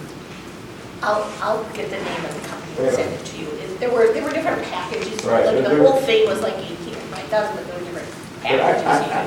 I guess from a management point of view, I was impressed, like, wow, at your fingertips, you can grind the data any way you wanted to, comparing whatever schools you wanted to compare yourself to. You can compare yourself to all the rural schools, you can compare yourself to all schools in CSA, in the region, whatever you wanted to do. It was cool. This was like 2 presses. It was like, cool things there. Keyboard, we had it all right there.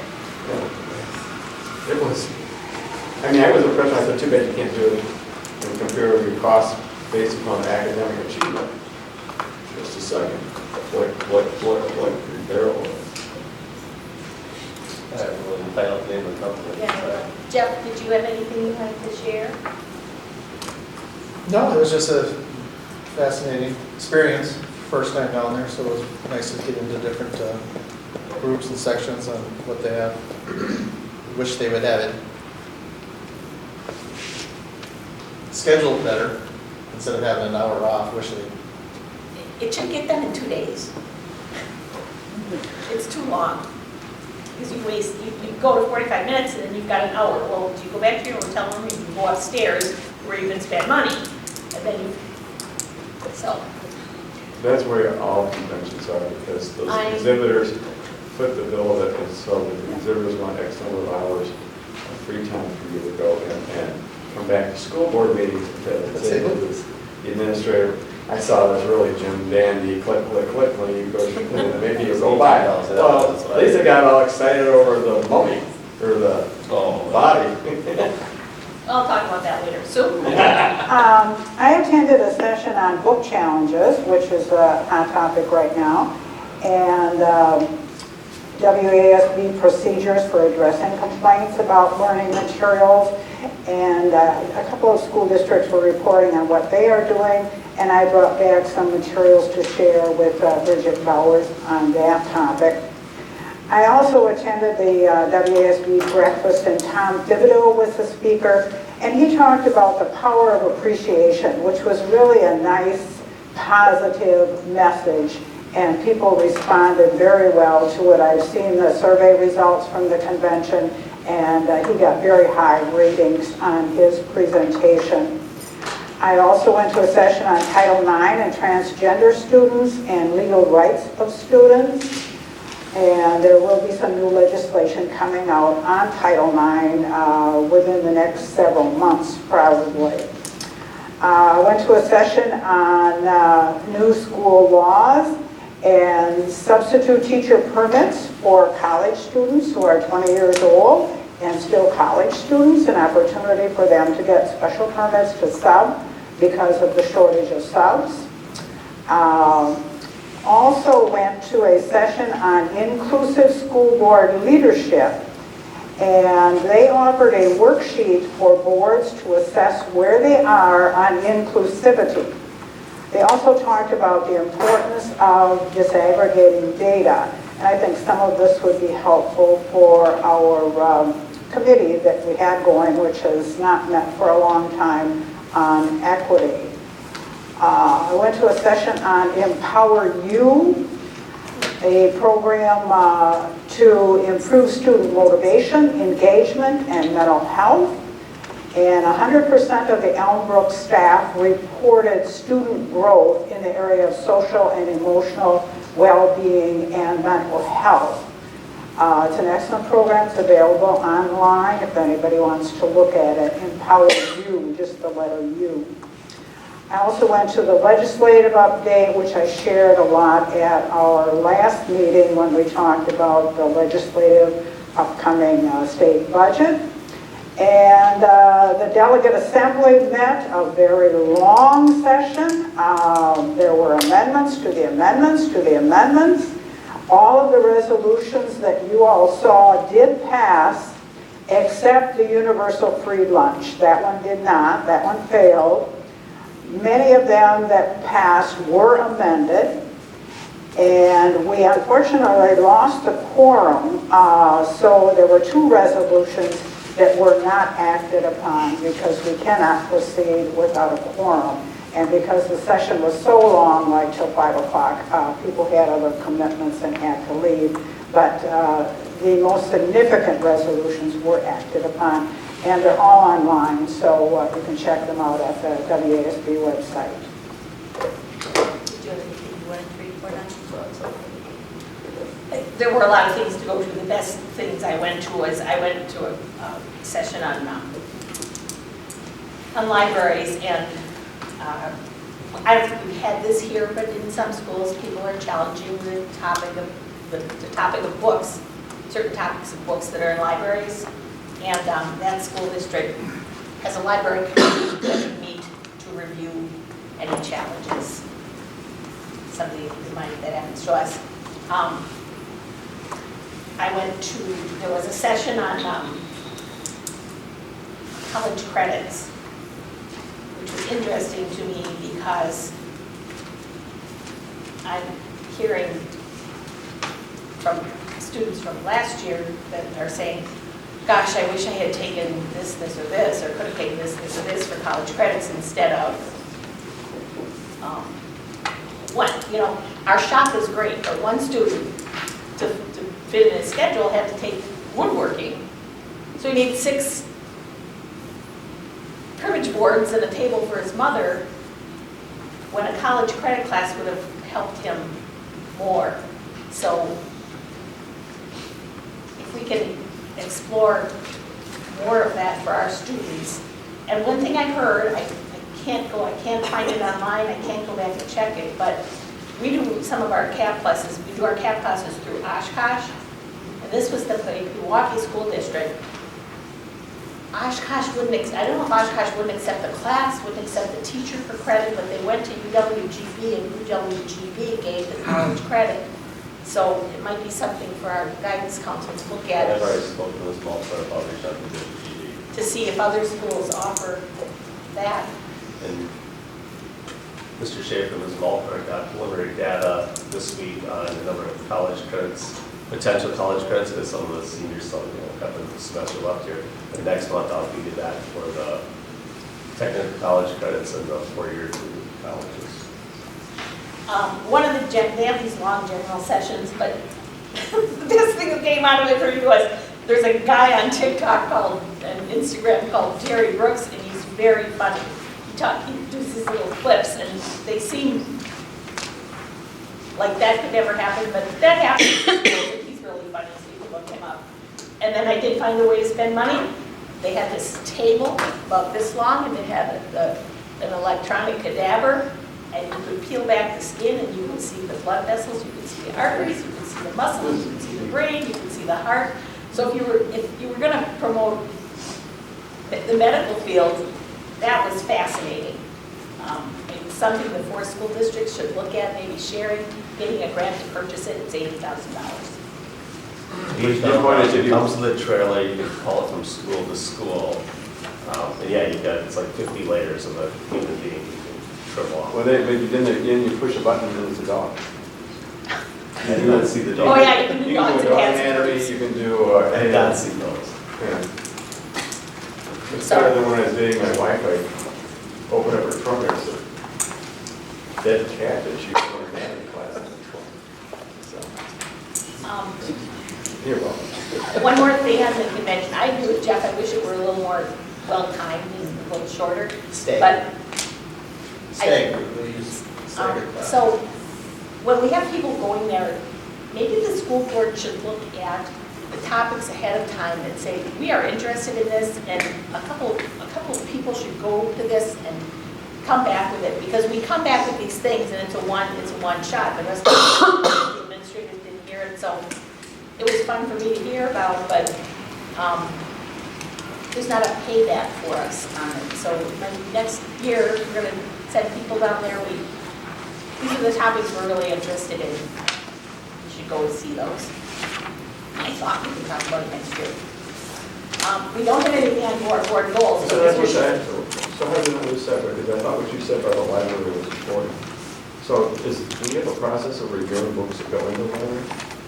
That seems to be the purchases. I mean, that seems to be a big point of consternation across the country right now.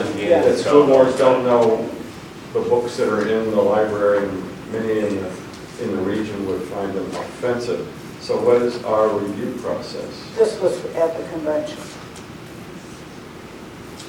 Okay, that was what you were. So you want to review what we currently have? There were several sessions on that. What is our process here? Our librarian makes the purchases off of the list of what she thinks are the appropriate books for the library. But you want to review what we have in the book? No. I'm just saying, so do you review then what she's approving, or does anybody else review it? Because that's one person's opinion. What one person thinks may be appropriate, others may think that's highly inappropriate. Do you want to have that discussion for next month's meeting? I think it would be wise, since that is a point of contention in many school districts, to be penny wise and pound foolish, so to be prepared to have a system that we understand and can. So book selection for March meetings. How are the book selections made, and should there be an oversight process, be that one person or a committee of staff? We can discuss it next one, sure. That was one of the sessions I attended, and I gave that information to Bridget, and I know she has gotten other information from WASB on that whole topic. Okay, we'll put on March. You all saw the poster Mr. Schaefer brought in. I love that. I printed small ones. I'm putting those red binders back together. I've got 3 of them. I'm missing 3 of them. So if you want to bring your binder next time, I'll put this in the front so it's always in front of you. And I'll add the superintendent information. I'll add the school board evaluation information and some other information. And if you can leave it here, we'll put it in the cabinet down there. You can call it back and forth, whatever you want to do.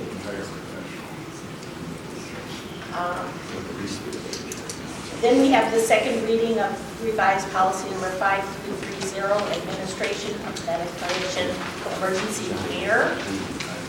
This is the policy I nurse worked on with Mary Gervig to do the over-the-counter drugs that she hands out on a regular basis. And it has Narcan treatment in there as well. Not to delay copies of Narcan, like Richard comments, I took it upon myself to contact a physician, and I talked to that physician about a half hour about how they think Narcan should be handled in school. This may be too much, as I thought it was pretty good.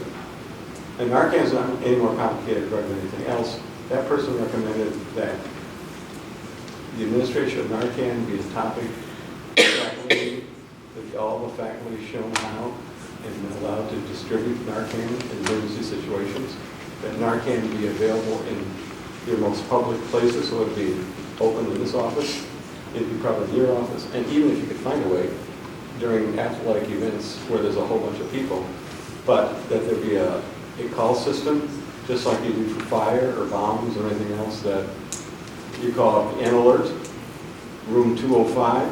That means there's a student in distress, the teacher or whoever is there thinks needs Narcan. So any available faculty member who's been taught in this knows where to go with it, get the Narcan, and bring it and administer it. So it's not left up to just 1 or 2 people, but that you have a whole bunch of people trained on how to give Narcan, because it's not that complicated to do. If a teacher or faculty person or staff person does not want to learn how to do Narcan, then they don't have to do Narcan. But the more people you have in the building that know how to do Narcan, and that it's very available at most of the daytime at very central locations, then that's what this position recommends. So tonight we have before us just approval of this policy. If you want, we put that for discussion at the next meeting. More availability of Narcan or... Narcan training and availability. Yeah. I would have concern about who does the determination that Narcan should be used. Well, the doctor So said can we that discuss Narcan... that? Can we discuss that at the Can we next just meeting? approve and have the discussion? Can we discuss that at the next meeting? Okay. So we're going to approve this policy tonight, though, I presume, unless somebody doesn't make a motion. I would move to approve the second reading of revised policy 5330, administration of medication/emergency care. Second. Questions or discussion on the policy? I would just like to add that I have some things on fentanyl, and also I did talk with Ben Niehaus at WASB, and he had some thoughts, and Education Week had some thoughts too, which I will bring to the next meeting. Good. Okay. All in favor, say aye. Aye. Opposed? Motion carried. I guess maybe legislative update, we're going to talk about on item C under the business, the budget. Involved in the state budget. The 2023 WSB Dade Capital, March 22nd, 2023.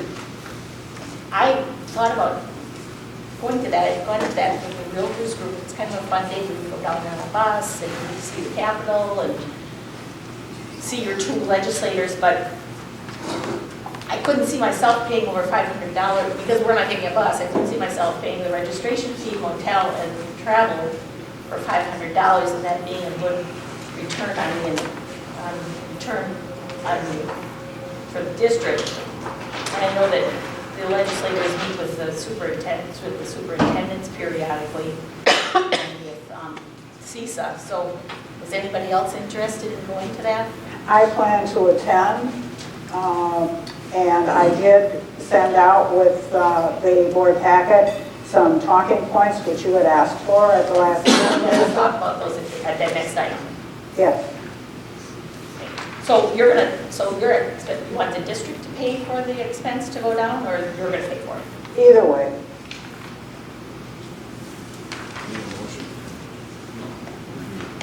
Well, my question is, I don't know how to, my question is,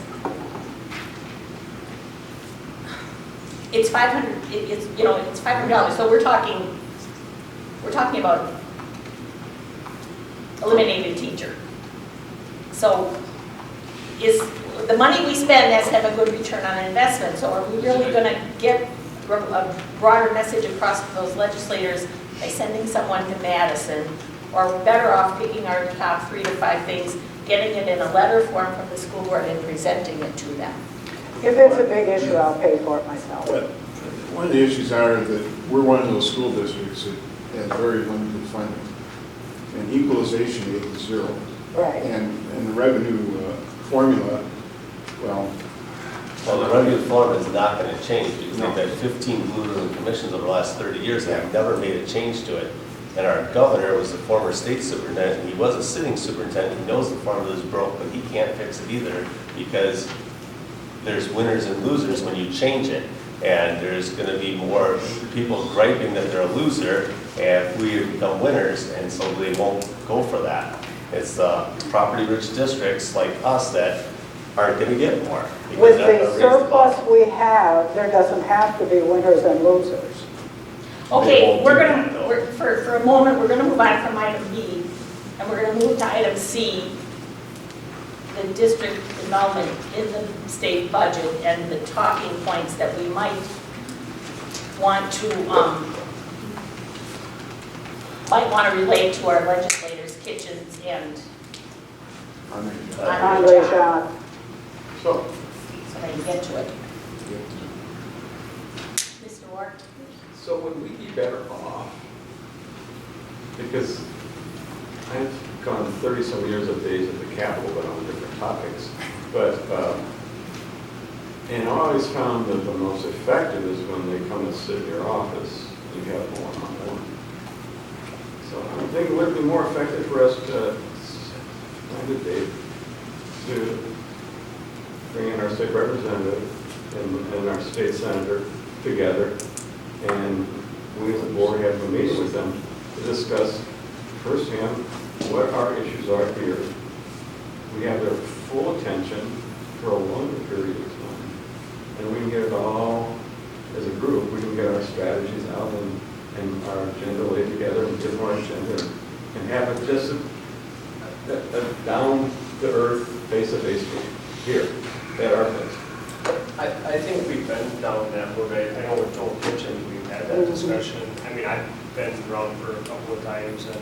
We've been with Andre Jacques virtually. Okay, I'm but I'm just saying, like like, summer, him and I met this Yeah, summer. he's been here before, but he's aware of our dilemma. I mean, it's like being Joel Kitchens was on the Joint Finance Committee last time, and the Republican Party reassigned him to the Education Committee. They knocked him basically off the Joint Finance Committee. That's not He doesn't good for fit into education. the crowd, so. we've been, but what I'm getting at is organized events like Days at the Capitol are Useless. That's right. Sorry. Useless. They serve a purpose. They do, but, yeah, but if you really want to, you want private time, be able to, so there's really an engaging back and forth. You can show them examples of what's going on here and so forth. So they have a better understanding of your particular organization and your situation. And you're in control then of the agenda, you're in control of the environment, and you can do with it whatever you want to. Is it beneficial? I don't know. Is talking to any politician beneficial? I don't know. February 3rd, both Andre and Joel were at the CISA 7 meeting, and I visited both of them and went over things. But They get it, but they don't move much. This is a concerted lobbying effort by WAS. Right, it's the numbers. So it's not just our school Right. district. It's, you know, a group. And maybe there's, you know, more influence in numbers. The Fair Aid Coalition Group has existed for quite a few years.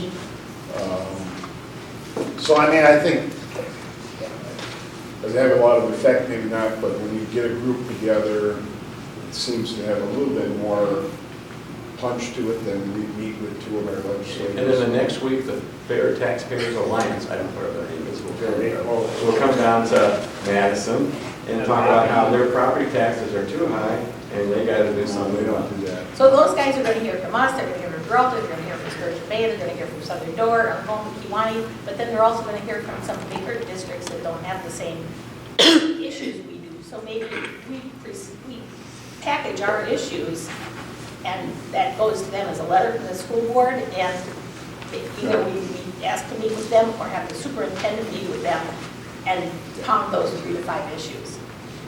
So let's look at this list and see if there are issues here that we want to pound them.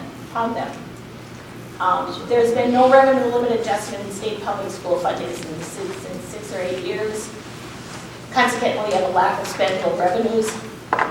The governor's budget tonight, that he's presenting tonight, says that he is substantially lifting revenue limits. I don't know how much that is, substantially. $350 the first year and $650 is the second, so it's for most is going to be. So is that an item we're interested in? That'd be fantastic. That's an item we're interested in. The next item was dollars for special education, and I think his proposal is on 60% versus 30%? Yes. Yeah, we're at about 20% where we're at here. Yeah. It's been higher in that area. These are all figures from Carl, and I want to thank Carl for that. So that would be an item that we would be very interested in. Right, now Carl's got one concern about the special ed, but I think the state will have to figure that out. They're gonna have to do something because it can't continue. It can't be going where they're at. sustainable. Well, The maintenance of the effort. Right, and so- yeah, But I don't think, every district's, so they're gonna have to change that. we can't get into it at this point. With If they maintenance of increase it. the funding to 60%, then they're gonna have to change the MOU. Yeah. They can't keep the same system. Right. It won't calculate. But it would be, it's an item That's we would something be we want to, interested in absolutely. talking to them about. And then transportation aid, you would want, That's you would be fine, too. looking for more Yeah. transportation. Now, aid. that wasn't in what I heard about the governor though. No, I don't think I saw anything. That wasn't the top 7 gas. I don't think I saw anything on that. An increase for mental health services, and that was something that he talked about. Yeah, now, I want to know if he went with Dr. Underley's plan or if he came up with his own plan, because when she unveiled her plan she was at our last PAC meeting, it's unfair depending on the size of your district if it's the way she has it, so I hope he adjusted it. I haven't seen anything on it. But that would be an item that we are That's substantially decent, interested in. if it's framed right, the way she's got it framed, I wouldn't agree. Dr. Underlay? Right. Yeah. I told her that. Well, there's going to be a lot of movement on this before a lot of. Right. An increase in literacy skills, $20 million each year to fund related programming. That, personally, I'm not so, I don't see a plan on that, so I'm Well, not he's so. looking at increasing 56 positions and having coaches throughout the state. Staff development is Right, I another. don't know if that's that's not high hanging fruit, that's not low hanging fruit for me. Science-based, evidence-based programming. That's, if we're gonna focus on the 3 to 5, I don't see that as one of the, for me, I don't see that as one of the top ones. I don't know about everybody else. Representative Kitchens, I know, is very interested in that. Are these coaches, then? The coaches, then? Bringing in the 56 coaches and leaders. 56 new positions over a 2-year period, and then they to be regional, they help with coaching the staffs and stuff. So I don't how think many- that gains us a lot here at Sevastopol. It does? No, because our reading scores are How many fine. how many schools are there in the state of Wisconsin? 422. If I have 56 coaches, it's going to give you 422. 15 hours of school per year. I don't think it gains us a lot because our reading score is good, and 5 years ago, is there a lot of 15% our, will go right to Milwaukee. a lot of our The rest go to math. teachers, a lot of our elementary teachers got their readings. Yeah, that's certifications. not good fruit for us, but it's okay. Staff shortages, dollars for salary, let's see, staff shortages are facing all school districts, whether it's teaching and administrative support or support staff shortages require additional dollars for salaries and benefits to attract quality employees. In the governor's plan, he's got to recruit and train new teachers. He's got to grow your own. Every industry's got a shortage of workers right now. He's got to grow your own program.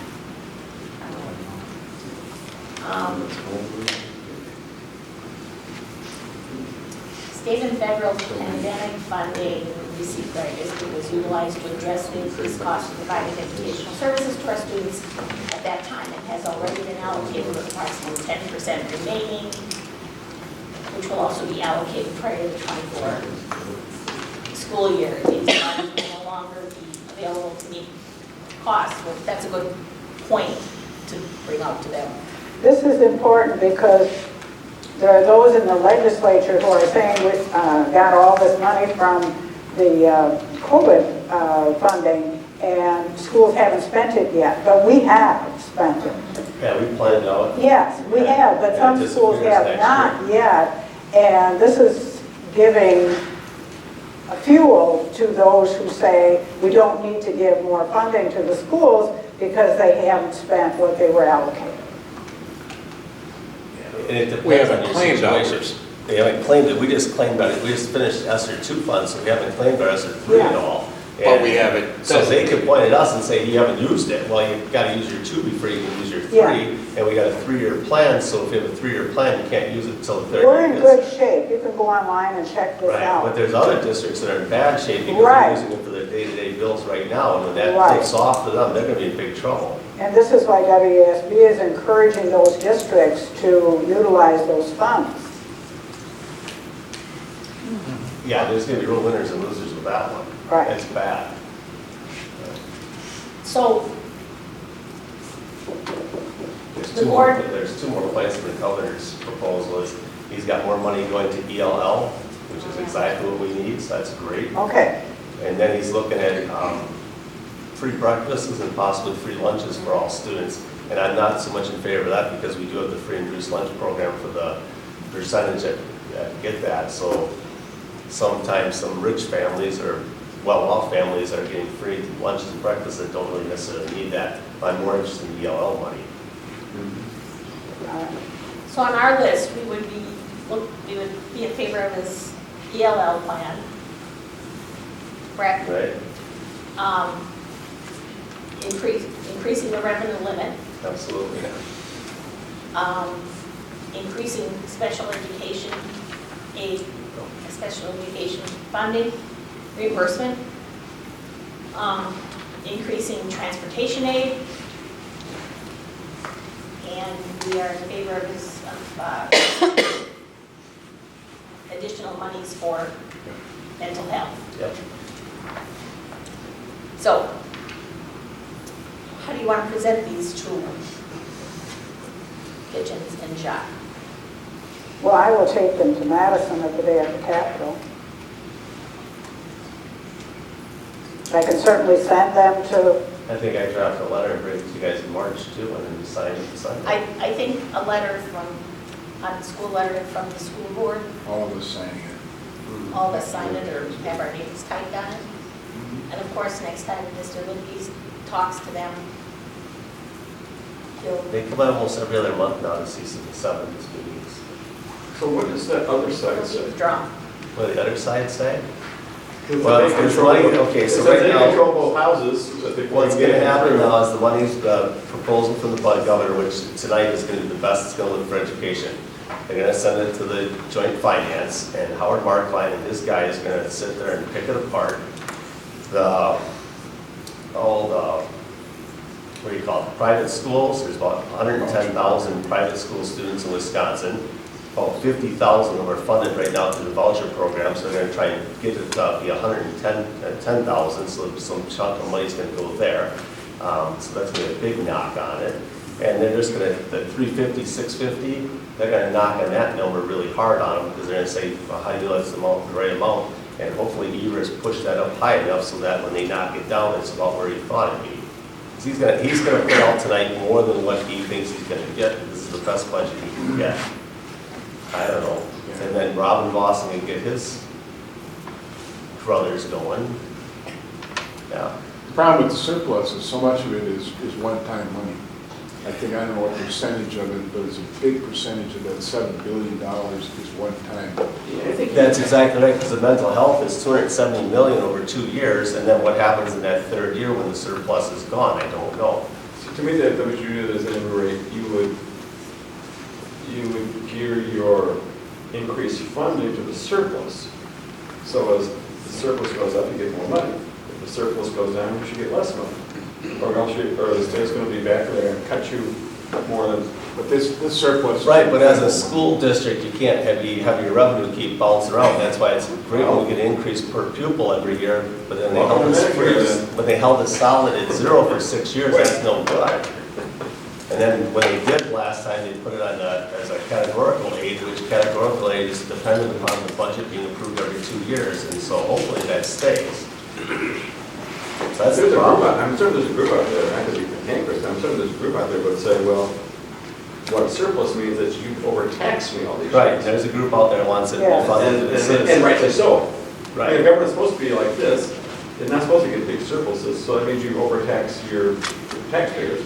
So they're gonna say, give me my money back. There's a group out there like that, A big absolutely. group. Right. And the DOT wants their cut too. They got some big But I plans think an argument that you can make is that revenue or the limits have been in place since Act 10. Revenue limits have been 93, since Tommy Thompson was in 92. Yeah. And those limit changes, percentages have been similar. Well, they went out, they go up 100 or 200 bucks a year, and then there was Act 10 when they actually went down for a year, and then it was a 6-year freeze recently. So it all depends on who's controlling the purse strings. All right, now, I would say, common sense person would say, you can't keep freezes in forever. Eventually, you're going to have to open up the purse level. Some The folks that kept the freeze for 6 years felt that education was receiving too much money, so that was their way of saying, you've got enough, you're going to stay at 0. Because I think it had flashed before Tommy Thompson what was happening with education and people's taxes at that period. Education taxes were going like through the roof, and people were really upset about it. That's when every district had. Right. Right. So The best year to do a building project was 1993, because I bet your per pupil spending was high that year, and that's what they based it on for every following year thereafter, but no one knew that at the time.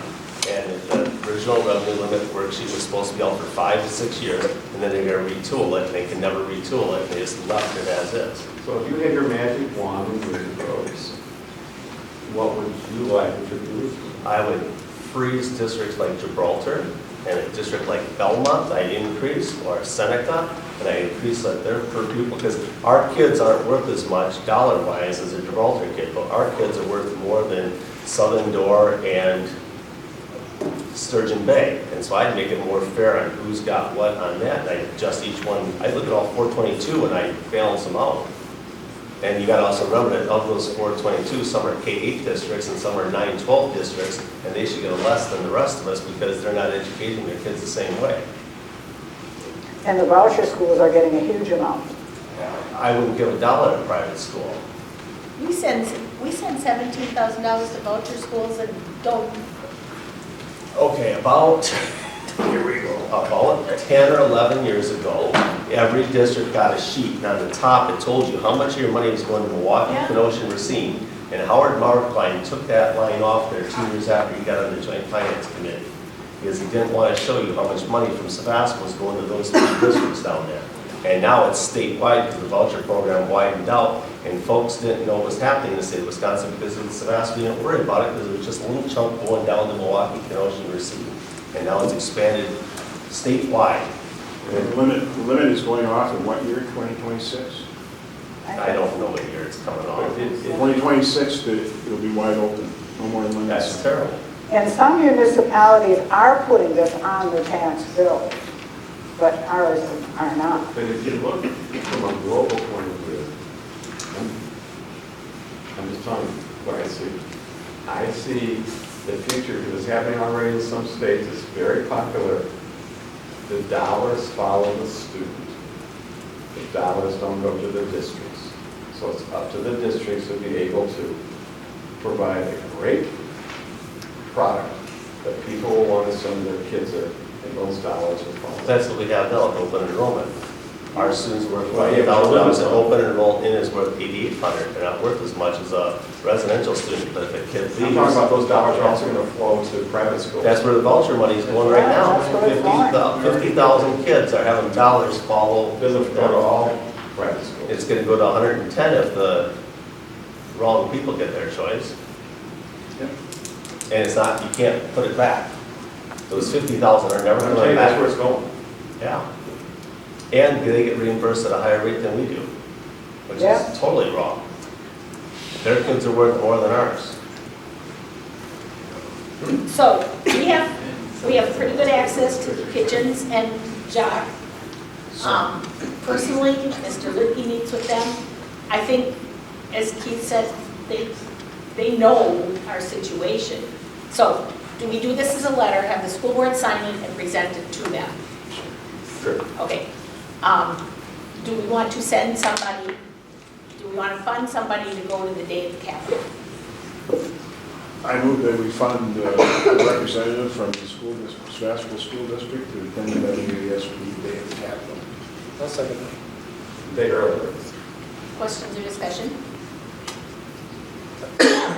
All in favor, say aye. Aye. Opposed? No. Okay, Sue, you want to do that? Pardon You me? want me to represent it to go to the Yeah. Capitol? School participation in the USA Clay Trap League. We had some students that are interested in joining a trap league. That's a growing sport amongst high schoolers and middle schoolers.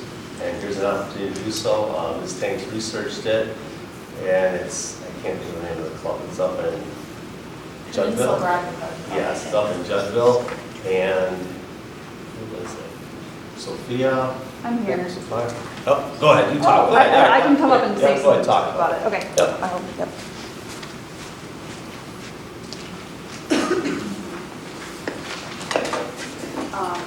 Hi, thanks for your time tonight. I'm Sophie Farr. I'm here presenting on the USA Clay Target League opportunity for Sevastopol. I've been working with Brooke over the last month and a half to establish this opportunity for students here at Sevastopol. What we are seeking today is the approval to register for the Spring Track League as Sevastopol High School, use the Pioneers logo, allow students to represent Sevastopol in the league, and to confirm myself as head coach. You all have some information in your packets, but I'll provide kind of a brief overview of what the program is. USA Clay is a nationwide target league organization for high school and collegiate athletes. The priorities of the league are safety, fun, and marksmanship, in that order. I've been a member of the Peninsula Gun Club, which is located in Juddville, for 3 years. I have noticed that there's a great opportunity to grow youth sport shooting in a safe and organized way. USA Clay is an opportunity to bring a brand new activity to students in Door County. Grades 6 through 12 are eligible to participate, so it's available to middle school students. And at this time, we have 23 Sevastopol students who have expressed interest to Brooke about participating. The program is a virtual program. What that means is that athletes shoot only at the Peninsula Gun Club. There is no travel required. We upload scores each week and get ranked against other Wisconsin high schools across the state. While the program is required to be supported and approved by a school, the school does not actually fund or provide any staff. So this is not seeking any funding from the school to do. Another interesting fact is that because the program is not a formal high school sport, students can participate alongside their traditional school sports like track and baseball, things like that. If approved, I plan to work with Brooke to coordinate competition nights around other school sports here at Sevastopol to ensure that students that want to shoot can shoot. The cost of the program is $125, which includes all ammunition, insurance, and shooting time at the Peninsula Gun Club. Registered athletes will also receive a yearly membership to the gun club. I believe Brooke included a breakdown of the costs in your packets, but I can provide more information on that if there are questions. All students are required to have either hunter safety or the USA Clays safety course completed prior to being eligible to compete. As a head coach, I am required to obtain a coach certification through USA Clays. Those are just the main points of the program that I want to share with you. I'm happy to answer any questions, but as I mentioned tonight, we hope that you may approve the team as an activity here at Sevastopol so that we can register for the spring league and bring this new activity to students here. The ratio of coaches, the shooters is 10-1. Yep, so if we have 23 students, we're required to have 3 coaches. And you need, how many kids to have a team? 5. Just to clarify, because there is a cost to the students, I'm always concerned that some students might not be able to participate because the families couldn't afford the cost. So there is a way of addressing that, is that correct, or to fundraising or? Yes, so the actual cost is $375 per student. We are already seeking sponsorships to offset and subsidize that cost. If there is a student that cannot afford it, we will make an accommodation for that. Okay, and this would be known so that a student who couldn't afford it would know that there was a way? Yes. Okay. Definitely. Okay.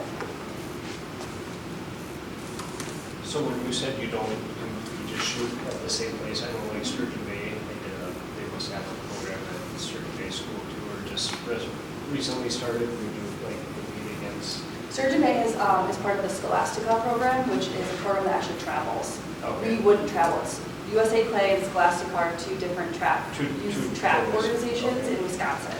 So we would only shoot at Peninsula Gun Club, and then every week our scores get uploaded. You're put into conferences based on how many athletes are on your team. So we would be scored against other teams. If we have 23 athletes, we'd be scored against other teams that have roughly 20. Okay. So remind me, what is the season for this? The season starts March 26th. It's 10 weeks. It runs through about June 10th. Everything is at the Peninsula Gun Club except for the last weekend is a state meet, which is in Rome, Wisconsin. So that is an actual travel meet. That's the only time that we would be traveling. And all teams qualify for state? Yep, everyone goes to state. And they can, you said they can do this alongside their track or whatever. Then when would you have practice? When would they shoot? That's something that I'm going to try to work out with Brooke so that we can make sure that the practice, or not even practice, it's all pretty much just competition. They're shooting 50 clays a night.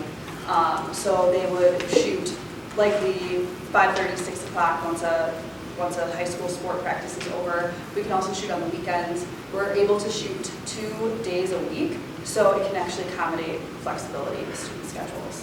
And you provide the coaches, or we have to find coaches? We provide the coaches, yes. Everything is done through the gun club. Okay, and so if it starts March 26th and kids register and they haven't taken the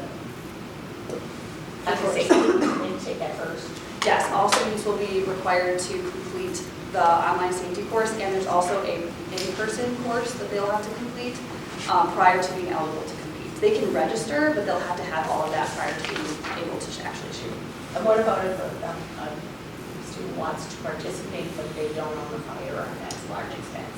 Yes, that's true. So we are able to rent or borrow at the gun club. That's a part of the USA Clay allows that. If there are available firearms, a student can rent or borrow one of those. So for 25 students, then the total cost would really be $9,375, and you're looking for $125 per student? We're seeking, or we've already been seeking sponsorships. We already have some secured. So that 125, is that from the student or is that going to? That is come going to from be the school district? Nope, that comes straight from the student. There is no funding that comes from the school. It's an interesting organization in the sense that we have to receive a school district approval, but it's very separated from funding and staffing and all of that. And you don't think like 6th grade is too young? If they are able to get their hunter safety, they are able to hunter safety. So, And these that's up to 23, you. these 23 students at school, that's what, are they mostly high school kids? Are they mostly middle school kids? More middle school. More middle It's in your school. packet, but yeah, it's more Yeah. middle school than high school. So middle schoolers don't have a lot going on in the spring, so it's a great opportunity to give them an activity that's happening. I think there was one senior. And I would say that, Questions for- that list is probably low. There's probably more than that. Well, as soon as word gets out, there's Right. more jumping in. Yeah. Absolutely. I hope to get a lot. I mean, Luxembourg is the team that I kind of worked with to start this process. They have 60 kids on their team. So it'd be great to have. Is Gibraltar in this program? Gibraltar is not. They are moving forward to try to establish their own program right now. Other questions for Sophie? Sophie, other questions for Sophie? Is there a motion? Motion to approve the establishment of high school clay target team. I'll second. Questions or discussion? Hearing none, all in favor say aye. Aye. Opposed? Motion carried. Thank you very much. Thank you.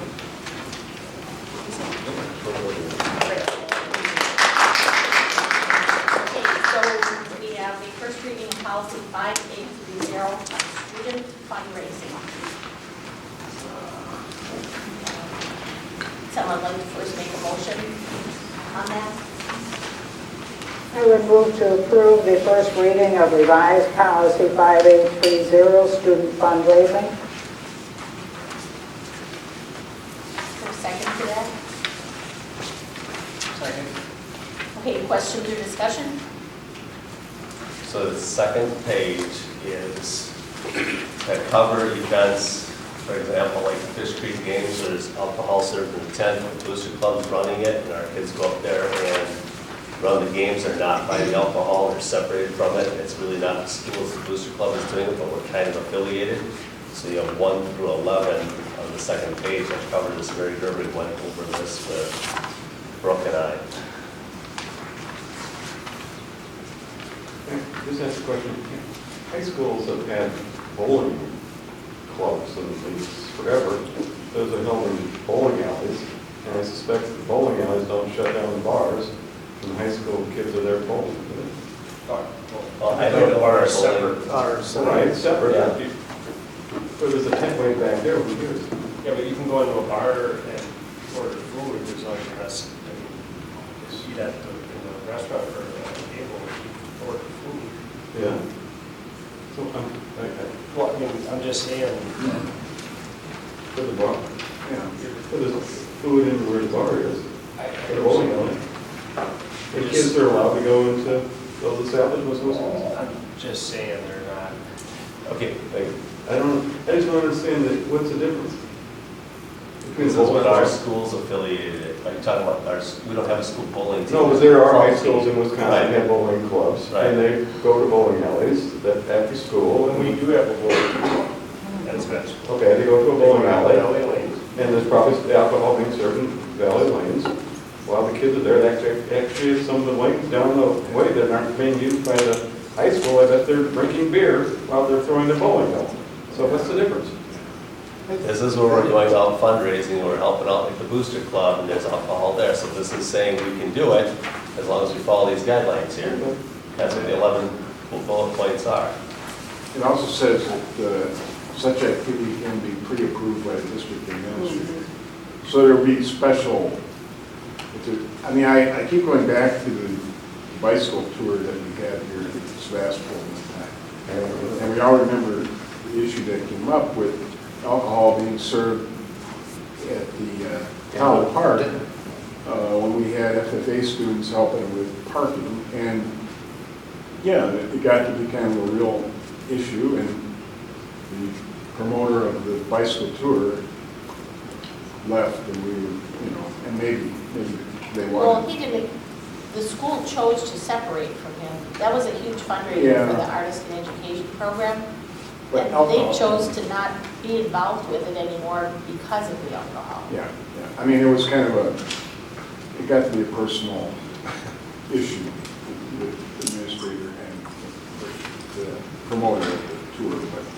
But I guess I would think that there would be other special instances where students are separated from the alcohol distribution part, but could still participate as, Well, that's why they love the guidelines here. The guidelines for, it says that the vendor must be licensed and obtain the blah, blah, blah. Yeah, right, so we want to make sure it's on the up in School's front. never going to apply for a Class B liquor license. We're never going to be involved in any distribution of alcohol, so. No, it said, yeah. Yeah. Athletic coaches are not allowed to drink during the fundraising event, so student athletes are present. I mean, it just gives us some guidelines. Right. And it's been vetted by 7 says students and coaches are prohibited from serving alcohol, so they're separated from it that day. Right.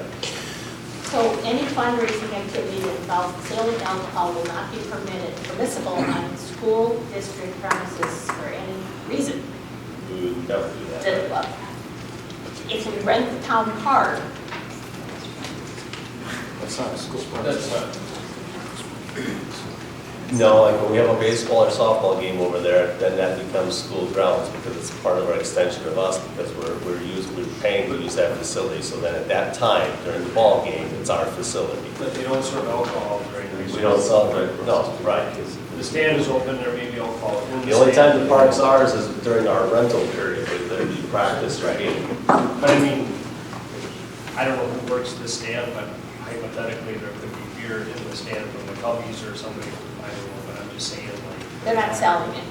Right, I mean, Right. they're splitting. Any other comments, questions?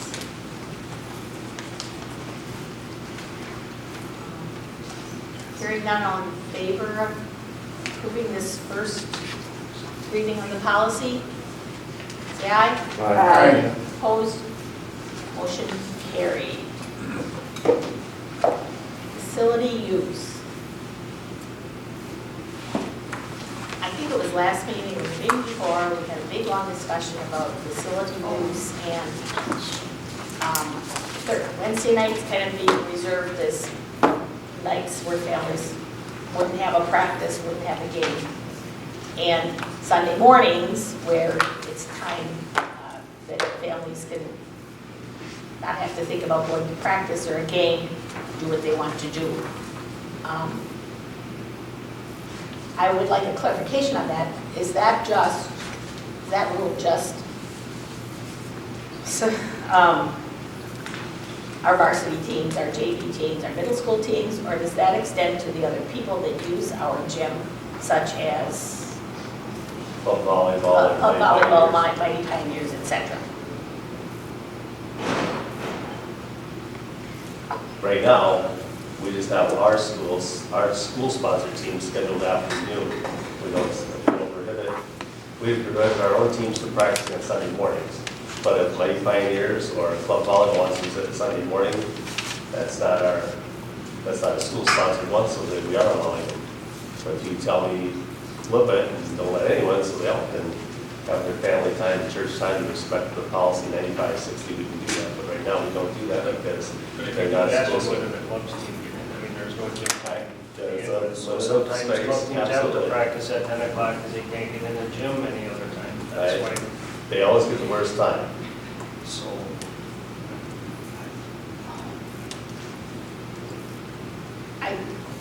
It's a choice too by parents, I mean, if you're. It's choice by parents, it's choice by families, but then sometimes those parents, and it's a choice, but sometimes there's pressure put on them because the kid is, well, I've got to go, or I'm not going to get to play, or I'm not going to get better. And I wish we could not use Sunday, I wish we could not use Wednesday, I wish we could not use Sunday, Sunday mornings, to allow families to have that time to go shop at Costco or have breakfast or do whatever they're going to do. I do Just- too, because my kid, I mean, it sucks, but, I mean, I wish we could afford to build a nice gym so we could have a third gym to. So, okay. So what do we do about that? Is there any motion or we just keep going? I don't know that we do any, unless No somebody motion, wants we to, can keep unless asking somebody that. wants So to if do you were to something make about a, it. so if we make a motion, what would be your motion? If you're gonna change it. We have a policy. We have a policy, We have a we're policy. only, For school. when we schedule our own teams, we follow noon or later on Sundays. If we get a facility use form request from an outside group, we allow them to use our facility on Sunday mornings. So if you're telling me to stop doing that, then make a motion, otherwise I'm gonna keep the way I'm doing it. And it is a quandary, and I understand. It's a quandary. you're putting families in- I'm not gonna make, I'm not, it was my I know, yeah. point I wanted to make, I'm not gonna make a motion, it's just a point I want to make. But do we feel that we're, by allowing that to happen, that we're making it difficult for families to do those sort of things? Otherwise, when we moved to Wisconsin, one of the first things a long time ago was, I thought it was interesting that school activities on Wednesday nights, because that's when all the various churches have theirs. And that varies from district to district. The district I grew up in, Wednesday night was wide open, 7 to 9 was varsity practice, because We sit here, God came second, yeah. we sit here and we scream about the dissolution of the family and all those things that happen, then we go around the other side and make it happen.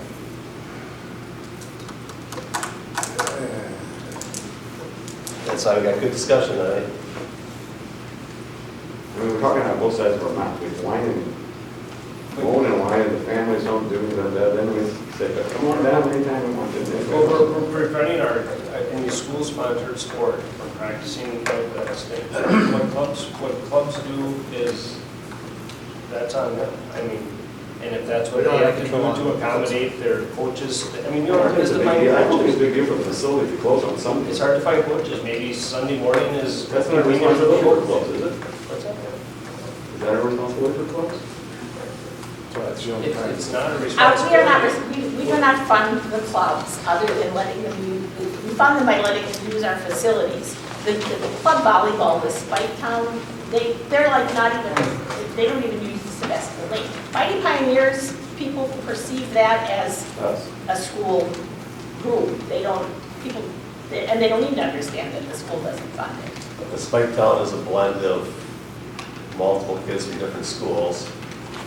Mighty Pioneers is majority is our kids. That's what it is, then, who comes in on Sunday mornings to open the building up and make sure it's working and the furnace on and all that stuff, who does that?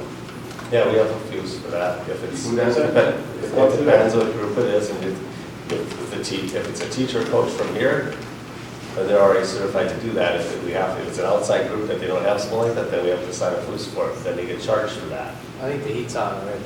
The heat's on. Heat's on already. We can't turn it off. Yeah, that would, it depends on who the coach is. Yeah,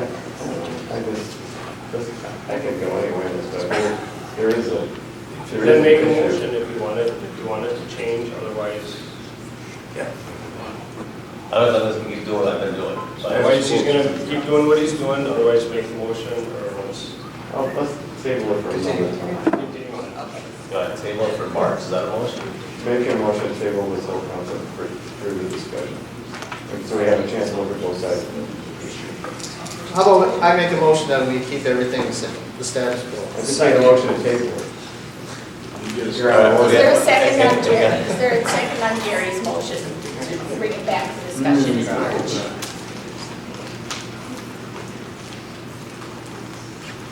No second, the motion dies. You got that, Carl? So then we can, okay. Well, wait. Well, I make a motion to leave 9560 the same. Well, there's been no change, so there's. Well, I'm just trying to circumvent you from bringing it up again. By letting you know that Is there a the eyes second? would have it here in the meeting. Is there a second I'll second that motion. All in favor, say aye. Aye. Opposed? Aye. Aye.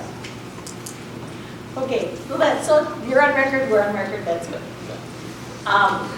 One other item that came up at the, we didn't confer, and I've heard before, I asked, if you recall in our board or the staff evaluation last spring, the board scored low on communication to the staff. We don't know what that means. I asked, and the one thing that came up, and I've heard before, is we'd like to know what happens at the meeting sooner than having to wait for the minutes to come out or listen to the whole meeting to hear that one or two things. Now, I think Mr. Litkey does probably do an update in his Friday flyer, but what I thought we might try, because this was suggested to me 2 times, is to have it, to have a kind of a recap of the meeting, short, sweet, not intended as official meeting minutes, not intended as, not construed as minutes, but just an update to the staff, and that action would be finalized with approved minutes. So I did a draft, which I'll pass out to you, and when we come out of closed session, you can take a look at this, you can see if we want to use it, we can fill in any blanks, and then I would give it to Mr. Litkey or Chris Bowen. I'd send it to them in the morning, and they can send it up to the staff, and it will tell them if there was any action on items discussed. So that's all I have on that. That would conclude our regular business then. Is there a motion to convene to executive session? So moved. Second. Roll call vote. Keith? Aye. Aye. Aye. Aye. Aye. Aye. Motion carries at 9:37 p.m.